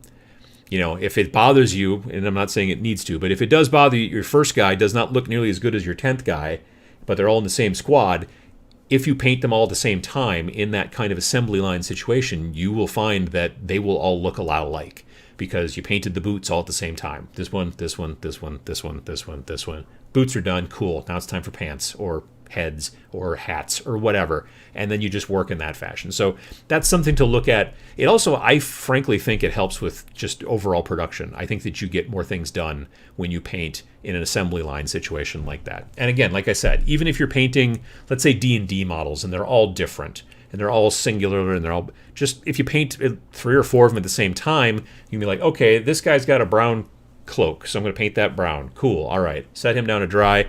Does this guy have any brown on him? Well, he's boots. We could do those boots. But even if you don't, if you switch colors, you're still working on this, letting it sit to dry. Working on this, letting it sit to dry. Working on this, letting it sit to dry. Fourth guy, boom.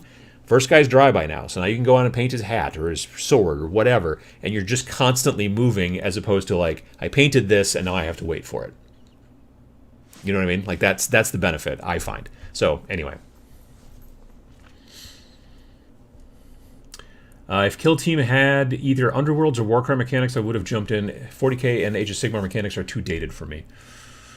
One of the reasons I like Kill Team so much, and I play it more. Well, I don't play 40k much at all anymore. is because at the very least they changed up the activation stuff. You know, it's not like 40K where you roll at the beginning of the game and then that's the order for the rest of the game. At the beginning of each turn, you roll to see who goes first and who goes second, like you do in Age of Sigmar, which I think is a newer system than the we roll at the beginning of the game and then just follow that order all the way through the entire game. I don't like that. Some people don't like the randomness, but I like the randomness. So that's already step one, better for Kill Team than 40K, in my opinion.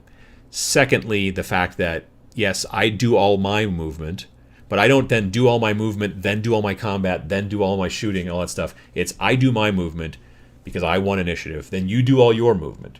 Boom, done. Now we go to the shooting phase, and I get to make the first shot, and then you get to make a shot, and then I get to make a shot, and you get to make a shot, and we alternate back and forth like that. Same with combat.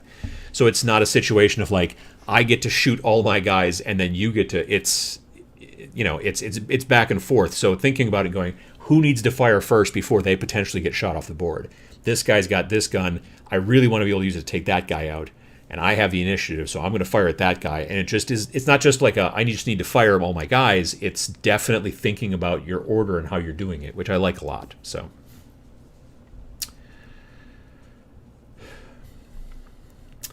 got a question that's off topic, maybe a little bit too personal, but you ever wanted to have kids?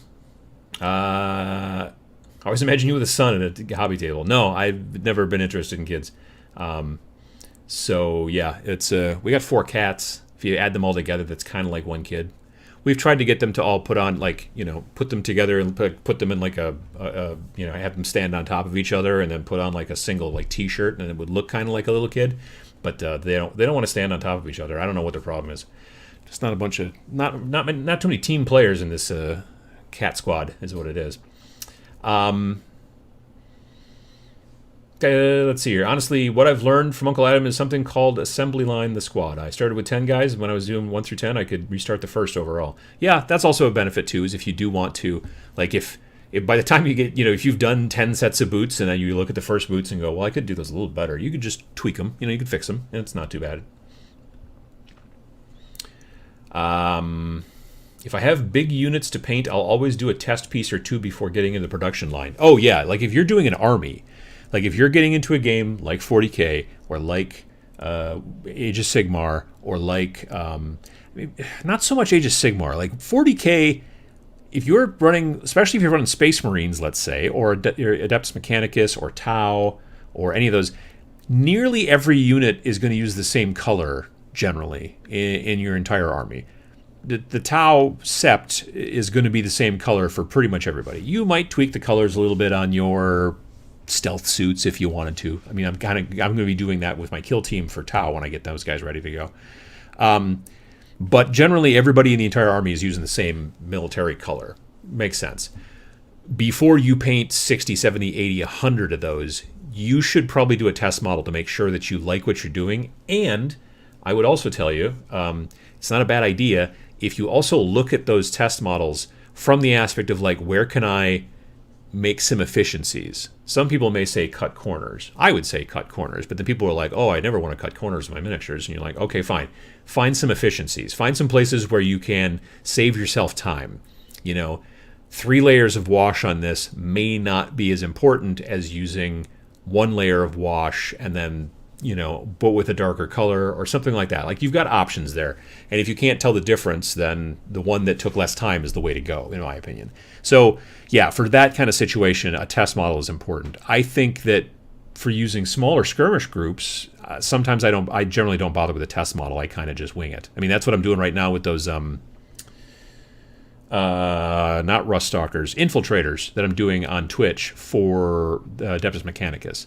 I was like, I have a general idea of what I want to do. I didn't want to go with the normal red, like kind of dark red kind of, coats or cloaks or whatever. I wanted to go with more of a, almost like a leather duster kind of a brown color. So that's the way I primed them. And then, and now I've been going through and doing that kind of soft brass. Whoops, I keep hitting the microphone today with my elbow. Sorry about that. The soft brass on all of the like arms and legs, because they've got those skinny arms and legs that are all metal. And so, yeah, it's just a color combination that I'm sort of growing as I go along. But I had an idea in my mind. I'm not just like randomly picking colors off of my shelf and then throwing them on there. So, 4 stacked cats in an overcoat and a cap. See, there you go. That's what I was looking for. Alfarius is 4 cats in a coat. Well, it could be. Any recommendations about creating content on Instagram? I mean, I think consistency is not a bad idea. I think that Instagram is probably one of the... It's probably, as far as hashtags are concerned, probably one of the more useful... I mean, how am I trying to say this? It's a social media platform that uses hashtags, I think, the best. Let's just say that. Putting the right hashtags into your images, not into the images itself, but into the post under the images, can really help, because especially nowadays, if someone follows 4 different people who like to post things about Necromunda, if you've got the Necromunda hashtag in your stuff, after they scroll through, the updates from the last time they scrolled through, now Instagram is showing you, hey, here's some other people you might want to check out. And it will take a look at the stuff that you're already attached to via your follows and likes and junk like that, and then extrapolate from there. So if you want to be able to get people to start to follow you more, which is what you're looking for, I'm assuming, with that, definitely take a look at being... Don't go crazy, but like be specific, but also use a decent amount of hashtags. Those hashtags, if you're trying to get people to follow you in Instagram, like I've never used a hashtag on purpose for Facebook. You know what I mean? There's like a lot of hashtags are on every different platform, but some of them they work and some of them nobody gives a crap.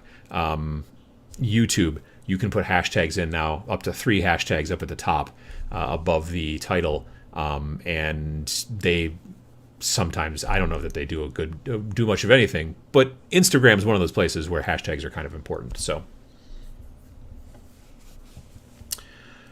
managed to catch live just starting out Necromunda. Nice. Necromunda is a lot of fun.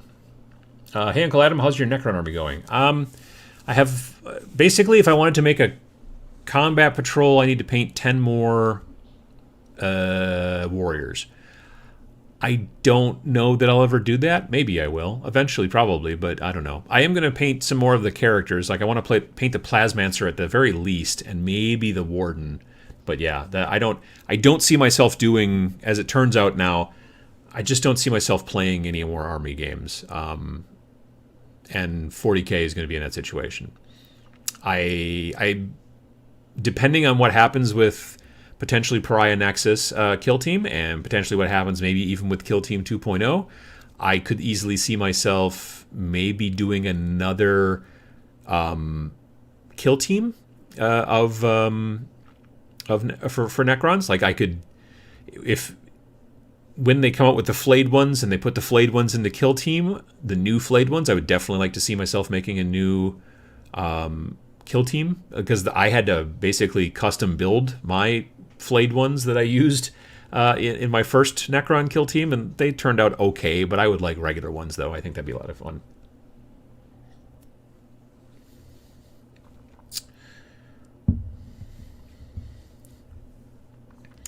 I love Tomorrow's War reaction tests to decide who reacts first based on troop quality dice. Keeps it engaging. You never sit idly by, but reacting to everything. I think that having a game that has the ability to keep you engaged on both sides, depending on whose turn it is helpful, definitely. Do you think you will do a look at the new Warcry books? I probably should, since I bought them all, but I haven't honestly since New Year's or whatever. I got them right around New Year's, I think. I haven't had a chance to look at them very in depth at all. Do you have a chance to try the metallic colors from Army Painter now? I like them a lot. Do you? I don't. I haven't gotten the colored, the new. Are you talking about the new colored Army Painter metallics, like blue metallic and red metallic and stuff like that? I haven't. Like, they're not at my local shops, And Army Painter hasn't sent them to me, so I have not seen them yet. I mean, I've heard about them, but I haven't seen them in person.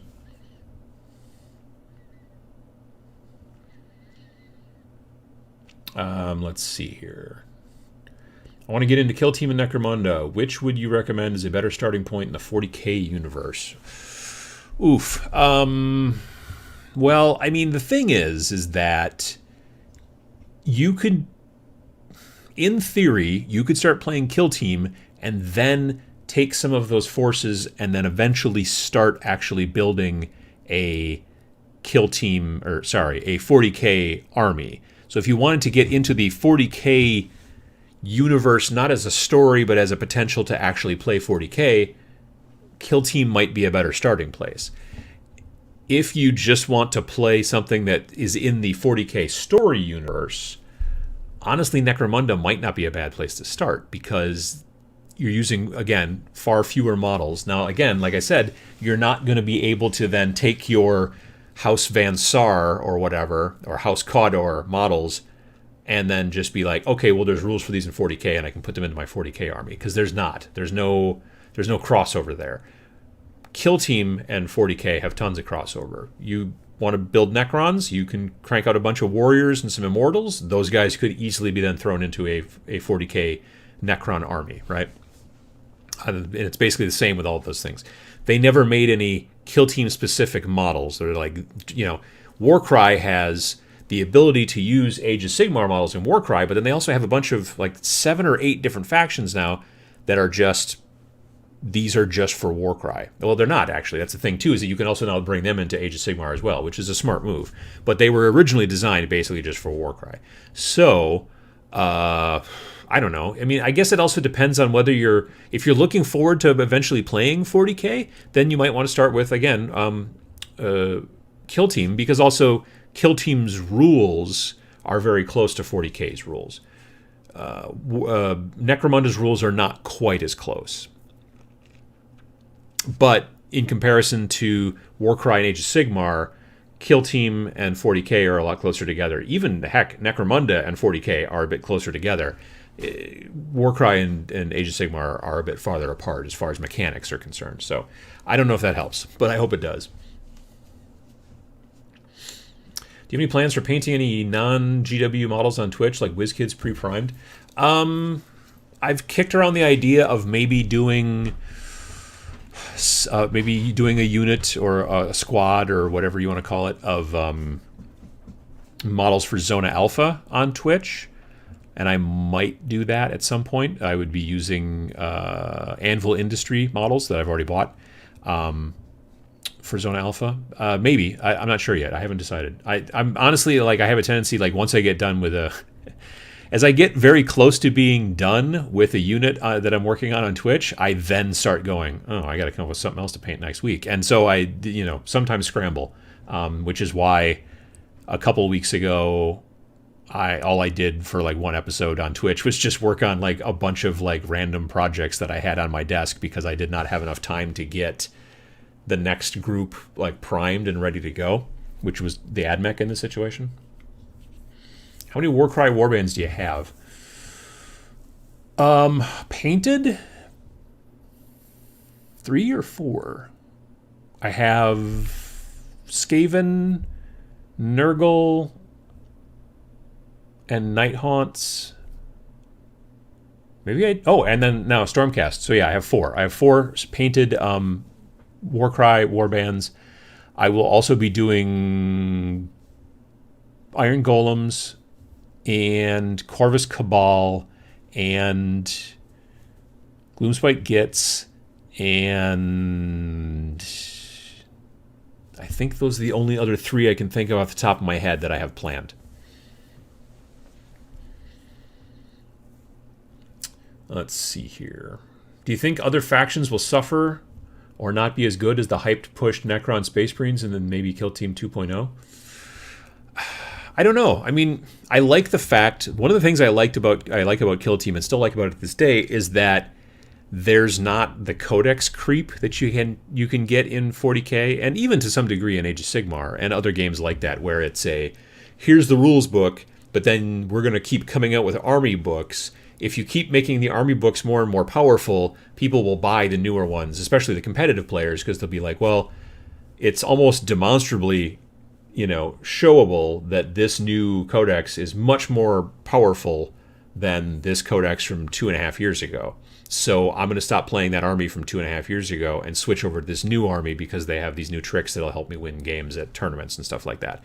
And so companies have a tendency to do that, sometimes even unknowingly, just make things more and more powerful, and that's what codex creep is. You can see it in all kinds of different things. Like I used to play Star Wars miniatures way back in the day when they were a pre-paint. They were pre-painted, and they were made by Wizards of the Coast, and who used to have the Star Wars license. And you got this box, kind of like you do with HeroClix. You get this cardboard box, and you don't know what models are in there. And so you'd open it, and you'd be like, oh, cool, some drones and some this and that and the other thing. And each set, like they had the original set that was like the original movies, 4, 5, and 6. Otherwise known as Galactic Civil War these days. And then you had Clone Wars kind of era, and then they just kept making new and new boxes so that people would keep buying. And they would have a tendency to make it so that, like, I really liked at the time, I just stuck predominantly with Clone Wars. Like, I had all the different models that came available for Clone Wars, and I made all my armies out of Clone Wars stuff.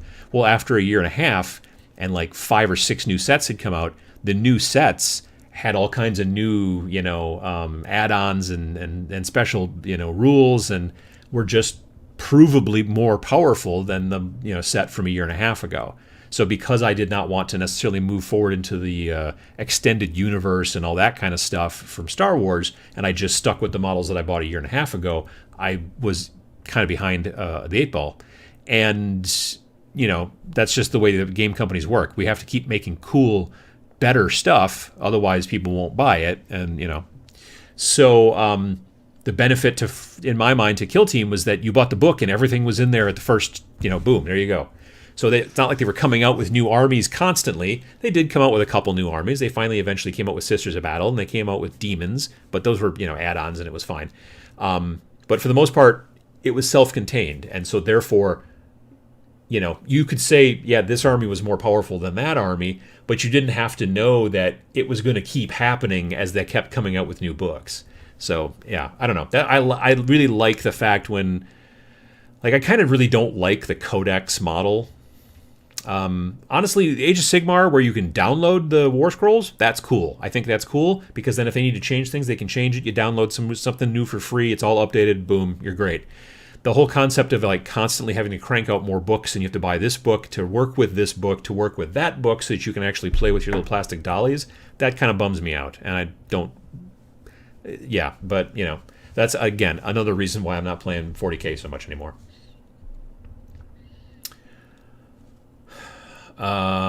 Is painting a huge Titan-sized model in the future for you? Oh, God, no. I'm having a hard enough time painting the terrain that I'm working on. Yeah, I'm not going to... like an actual Titan, like a Warlord Titan, like a $2,000 model. It's 3 feet tall. No, thank you. I got a good friend who painted... Cool Mini or Not had a game called Death Must Die. It's like a Cthulhu game, I think is what it was called. And if you did the Kickstarter, you could get this, like... 2.5 foot tall, like you can't even see here on the screen how tall it is. Very tall, like 2.5 foot tall Cthulhu miniature, which is funny. But yeah, and he was painting it for a client because he's a commission painter. And there's a photo on his Instagram, and he literally he's like sitting in a chair, and that entire model is just sitting on his lap like a toddler, and he's airbrushing it and holding the back of it, and it's just like, that's way too big. I don't want to go down that road.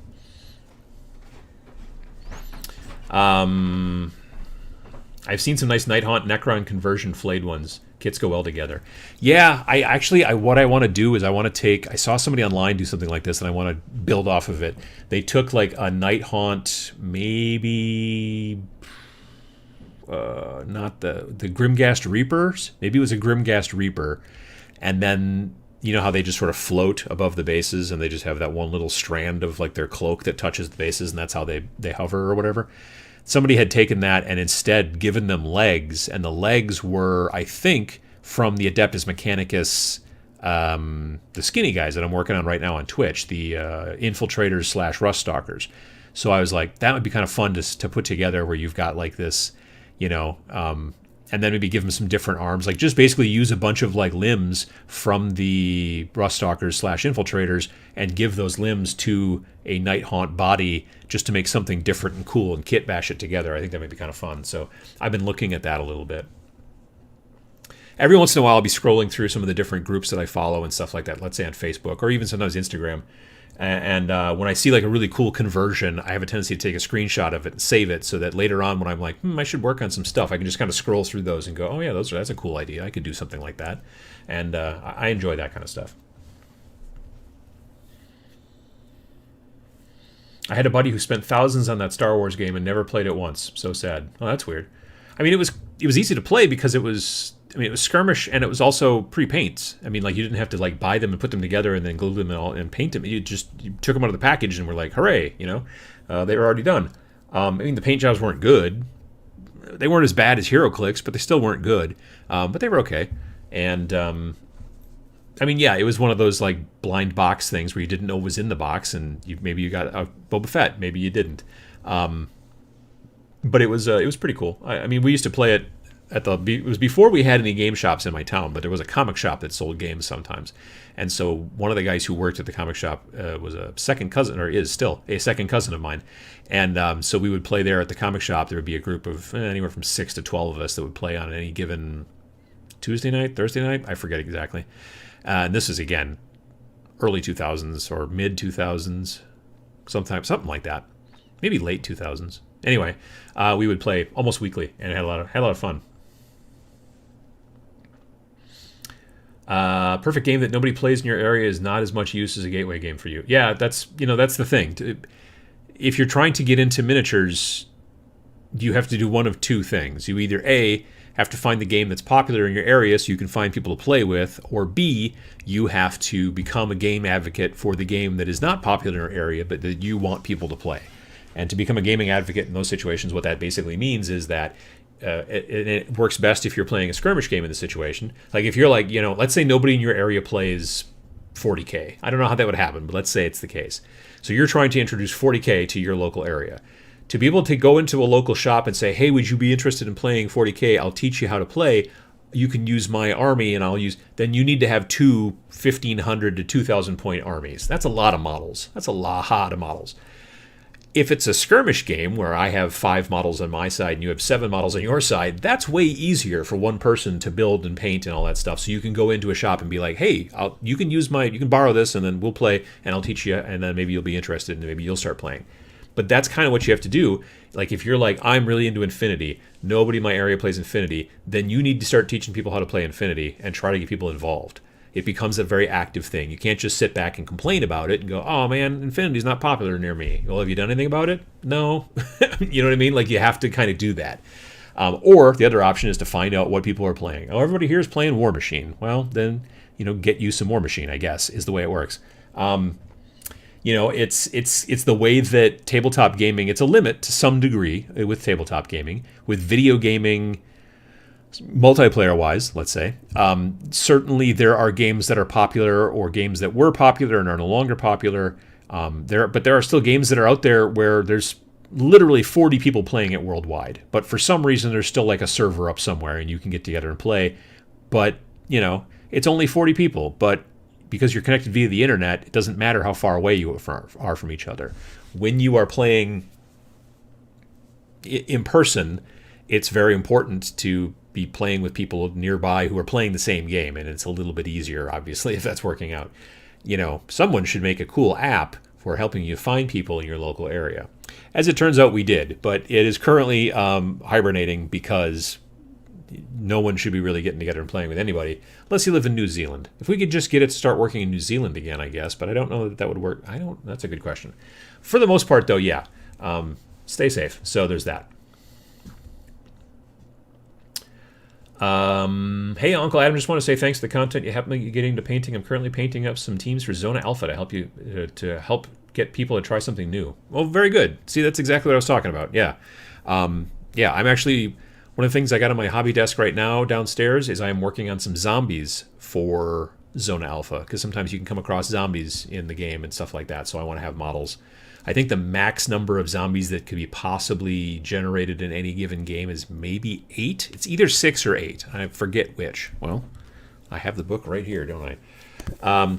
So I'm building zombies so that when that occurs, then I can just go, okay, here are the zombies, and then plop them down the table. And I'm currently using mantic ghouls, I think, and then I'm just kit bashing them and giving them like military helmets and stuff like that, so that so they look like they're military zombies, for lack of a better term. This is not the right page, but yeah. So I think that's a cool concept. Yeah, here is this it? Mutant zombies. That's the armor. What about the number of zombies? Here we go. If you're playing a threat level 3 game, you could technically have up to 8 zombies. That's what I thought. Yep.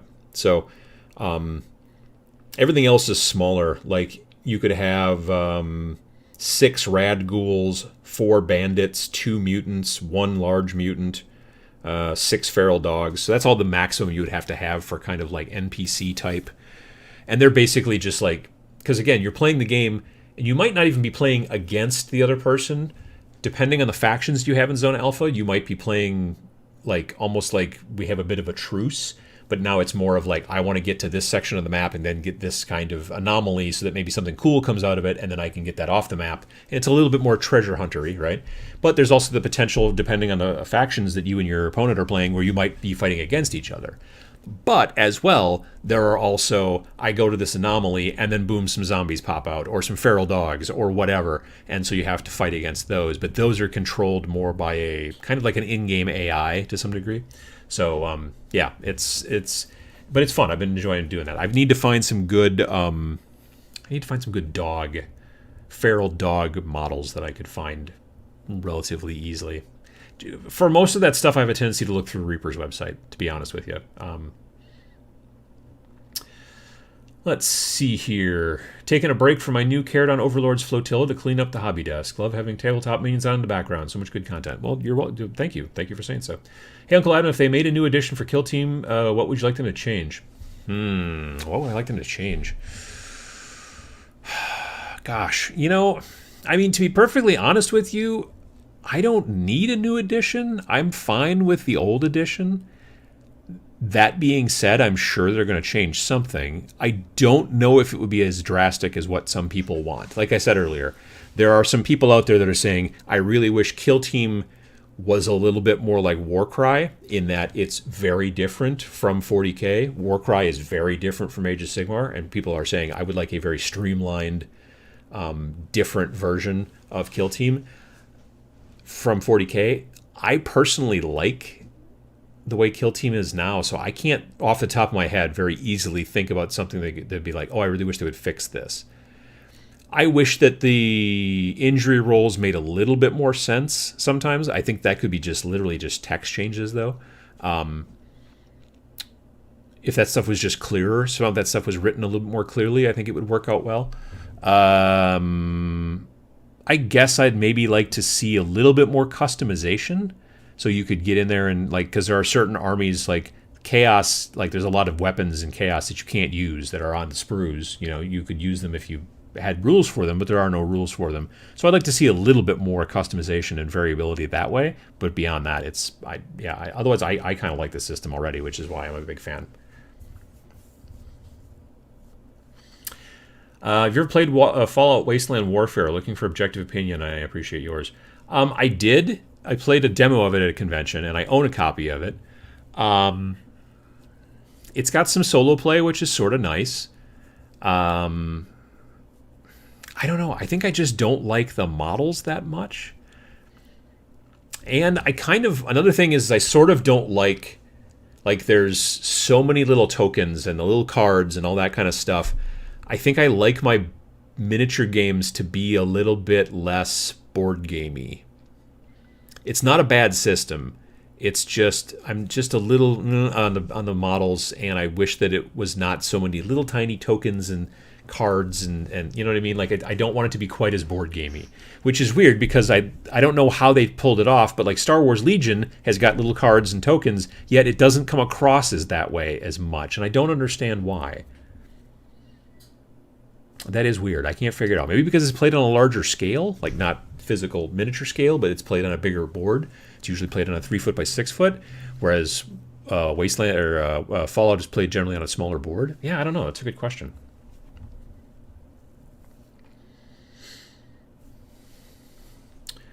Unfortunately, Kill Team is the least favorite skirmish game from GW. Warcry, Necromunda are outselling Kill Team at the moment. I mean, partially, I think that the reason the Kill Team's not selling that well is strangely it's because they're not producing stuff for it as much. Warcry, and you're right, Warcry I think is probably outselling Kill Team by a lot because of the game system and because of also the really cool models. Kill Team doesn't have any new models. Had some new terrain, but didn't have any new models specifically. And again, like I said, it's towards the end of its cycle most likely, so they're going to probably release a new edition, maybe even this summer. But and Necromunda is cool because they keep coming up with books for it and stuff like that you don't need to have, but you can, and so sales numbers reflect that they're releasing things and people are buying them, and it makes sense. Like I think maybe the problem is that Kill Team can't have quite the same depth that Necromunda does because it is just 40K light. You know what I mean? Like they're not going to release a special book about Death Guard in Kill Team because what would that be about? It would just be like, you know what I mean? It would just be about the stuff that's in, it would just be the stuff that's in the normal Death Guard codex. Whereas there can be a lot of fluff and story and lore in these books that they release for Necromunda because it's all stories that kind of haven't been told that much before because it's about gangers, it's about Vansar, it's about Cawdor, it's about, that kind of stuff. So that's helpful too, sales-wise. I understand that.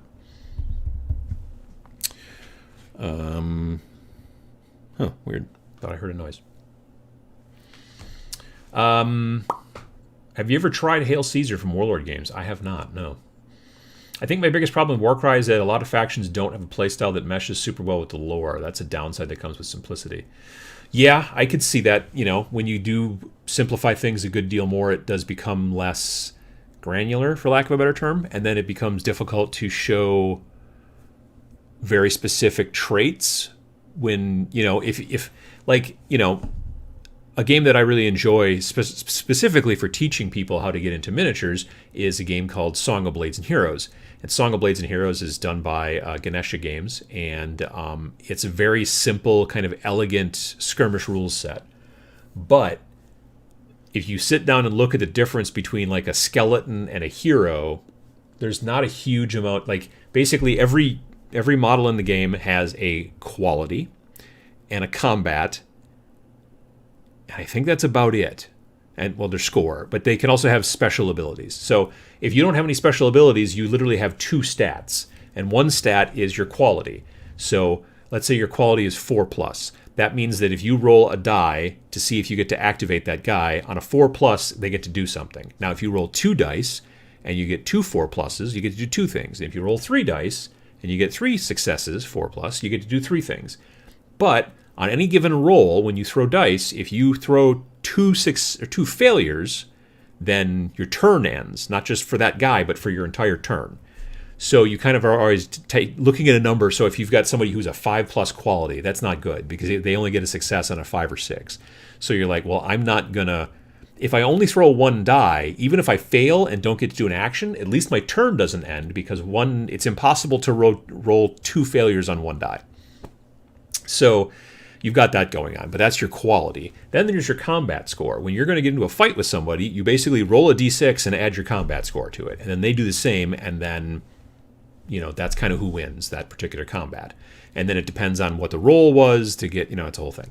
But it's very, very simple. Because it's so simple, everybody's a little bit kind of the same because you've only got 2 stats to tweak. You know what I mean? This guy's really good at combat. Cool. He's got a combat 5. This guy's lousy at combat. Cool. He's got a combat 2. This guy is very competent and able to do things and move around the battlefield very easily. Cool. He's got a 2+ or a 3+ for quality, or otherwise he's got a 5+.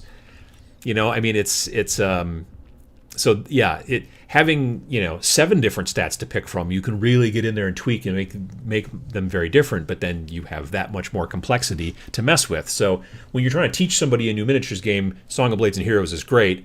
But I don't know if it's something that I would necessarily play a big, huge campaign in. You know what I mean? It depends.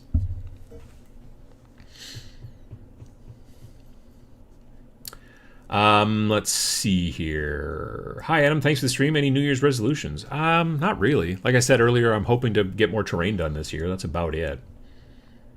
Necromunda gangs and Kill Team. They are pretty much there already. They're called Guard. I'd like to see the Necromunda gangs and Kill Team. I'd like to see the Necromunda game. Well, I was going to say I'd like to see the Necromunda gangs get pulled into 40k, but I don't know quite how that would work. But in Kill Team, it would be fun.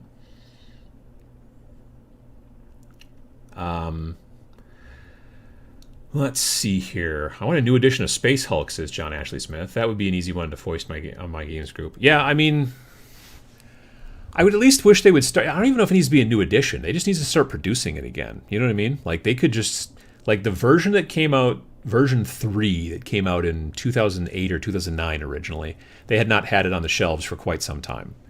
Or maybe it was later than that. I don't remember exactly when it came out. I remember where I was working when it came out, so... But yeah, anyway, early 2010s maybe? Anyway, when that 3rd edition came out, and then again was kind of a limited thing, and then all of a sudden, you know, it was selling for $400 on eBay, like I was luckily able to get a copy. And like I said, at the time, we didn't have any game stores in town, so I had to order it from the website, from Games Workshop's website, and it showed up. And it's very cool. And then they came out with another edition, like a 3.5, sometime in the mid 2010s, later 2010s, I think. But right now, like if you wanted to buy a copy of Space Hulk, I don't think you could get it through the website. I don't think it's in print currently. And I honestly think that's one of those games that they should always have in print. The fact that they don't, I think, and I said this a long time ago in a video about how I think the video was titled something along the lines of like, some game companies don't want to make money. And I still to this day believe that, and it's getting better, but I do see, like, again, I think that they would be really smart to keep that game in stock all the time. Just, it's a evergreen product. It's always available. But they don't agree with me, and they, you know, so what are you going to do? But yeah, that's a game, like, it's the game that got me into miniatures. Well, that's not true. It's the game that got me into Games Workshop. Technically, I played BattleTech before I played anything Games Workshop. Played BattleTech in middle school. But we weren't playing with miniatures at the time. We were playing with those little cardboard standees. So, you know, it was fine. But I played the original 1st edition of Space Hulk because my good friend Peter had it and showed it to me. We sat down and we would play it quite a bit, and we enjoyed it. But I was also flipping through the rule book and all that stuff and learning about the Emperor and this and that and all that kind of junk and some of the lore, and that's what kind of got me down that road. So I think it would be smart. 3rd ed was September of 2009. But some people are saying maybe 2011. But yeah, they need to have Space Hulk always available. So, yeah, Space Hulk 1st edition is what got me to 40 cases, Gary. Yeah, same here. I would totally pick up a copy of Space Hulk if it was re-released. I agree, Gene. Yeah, that's the thing. I just wish that it was. Always available, because I think that it would be a good idea. I mean, yeah, it'd be $200 or whatever. Probably true. That's a good point. It's a heavy box, though. I mean, like that, all that. The tiles and stuff, at least in the version 3 that I've got. I didn't get the 3.5 or whatever, but the version 3 that I've got is, yeah, those tiles are chunky, you know, and that's good. So Space Hulk is GW's McRib. That's not bad. I like that. Absolutely. Uncle Adam, have you tried the new Aliens board game published by Gale Force 9? It feels kind of like Space Hulk. No. There was an Aliens versus Predator game that was put out by Prodos Games, which I might have a copy in the basement somewhere. Like, I think it was going out of business kind of thing, and they were trying to sell it. I think I picked up a Gen Con for like half price or something like that, I think. But no, I didn't know anything about an Aliens game from Gale Force 9. I mean, if it's more of a board game, yeah, I don't know, it's interesting. I'll have to check it out. I'll have to look around. Space Hulk using Zone Mortalis terrain would be keen. Oh, sure. I mean, I have seen, like, at Gen Con and big conventions like that, some really amazing Space Hulk setups. People making full 3-dimensional, like, hallways and all that kind of stuff. And it can look pretty cool, definitely. If Space Hulk was going to make a comeback, would you want it to be a relaunched box game or a rule set for players to do their own thing with? Oh, it would need to be a box game. It should be. It's Space Hulk is a gateway game that gets people into the game. I mean, already, besides the fact that it got me into the GW stuff, there's a bunch of people here in the chat who are like, "Oh yeah, that was my first GW game," and so yeah, it makes sense. I think that's the way to do it. All right, folks, I am gonna go and get something else to drink because I'm really dry today. But it's 11 o'clock in my neck of the woods, and so I want to thank everyone for coming by and hanging out. I hope that everyone had a good time. Maybe they were doing some hobby, got some things done. I hope you have a good rest of your weekend, unless it is already Monday where you are, which for some of you it is. And yeah, we'll see you again in 2 weeks. I'll be doing another Friday video coming up this Friday. I'll be tomorrow night. I'll be doing more Twitch on twitch.tv/tabletop minions, 7 p.m. Central Time.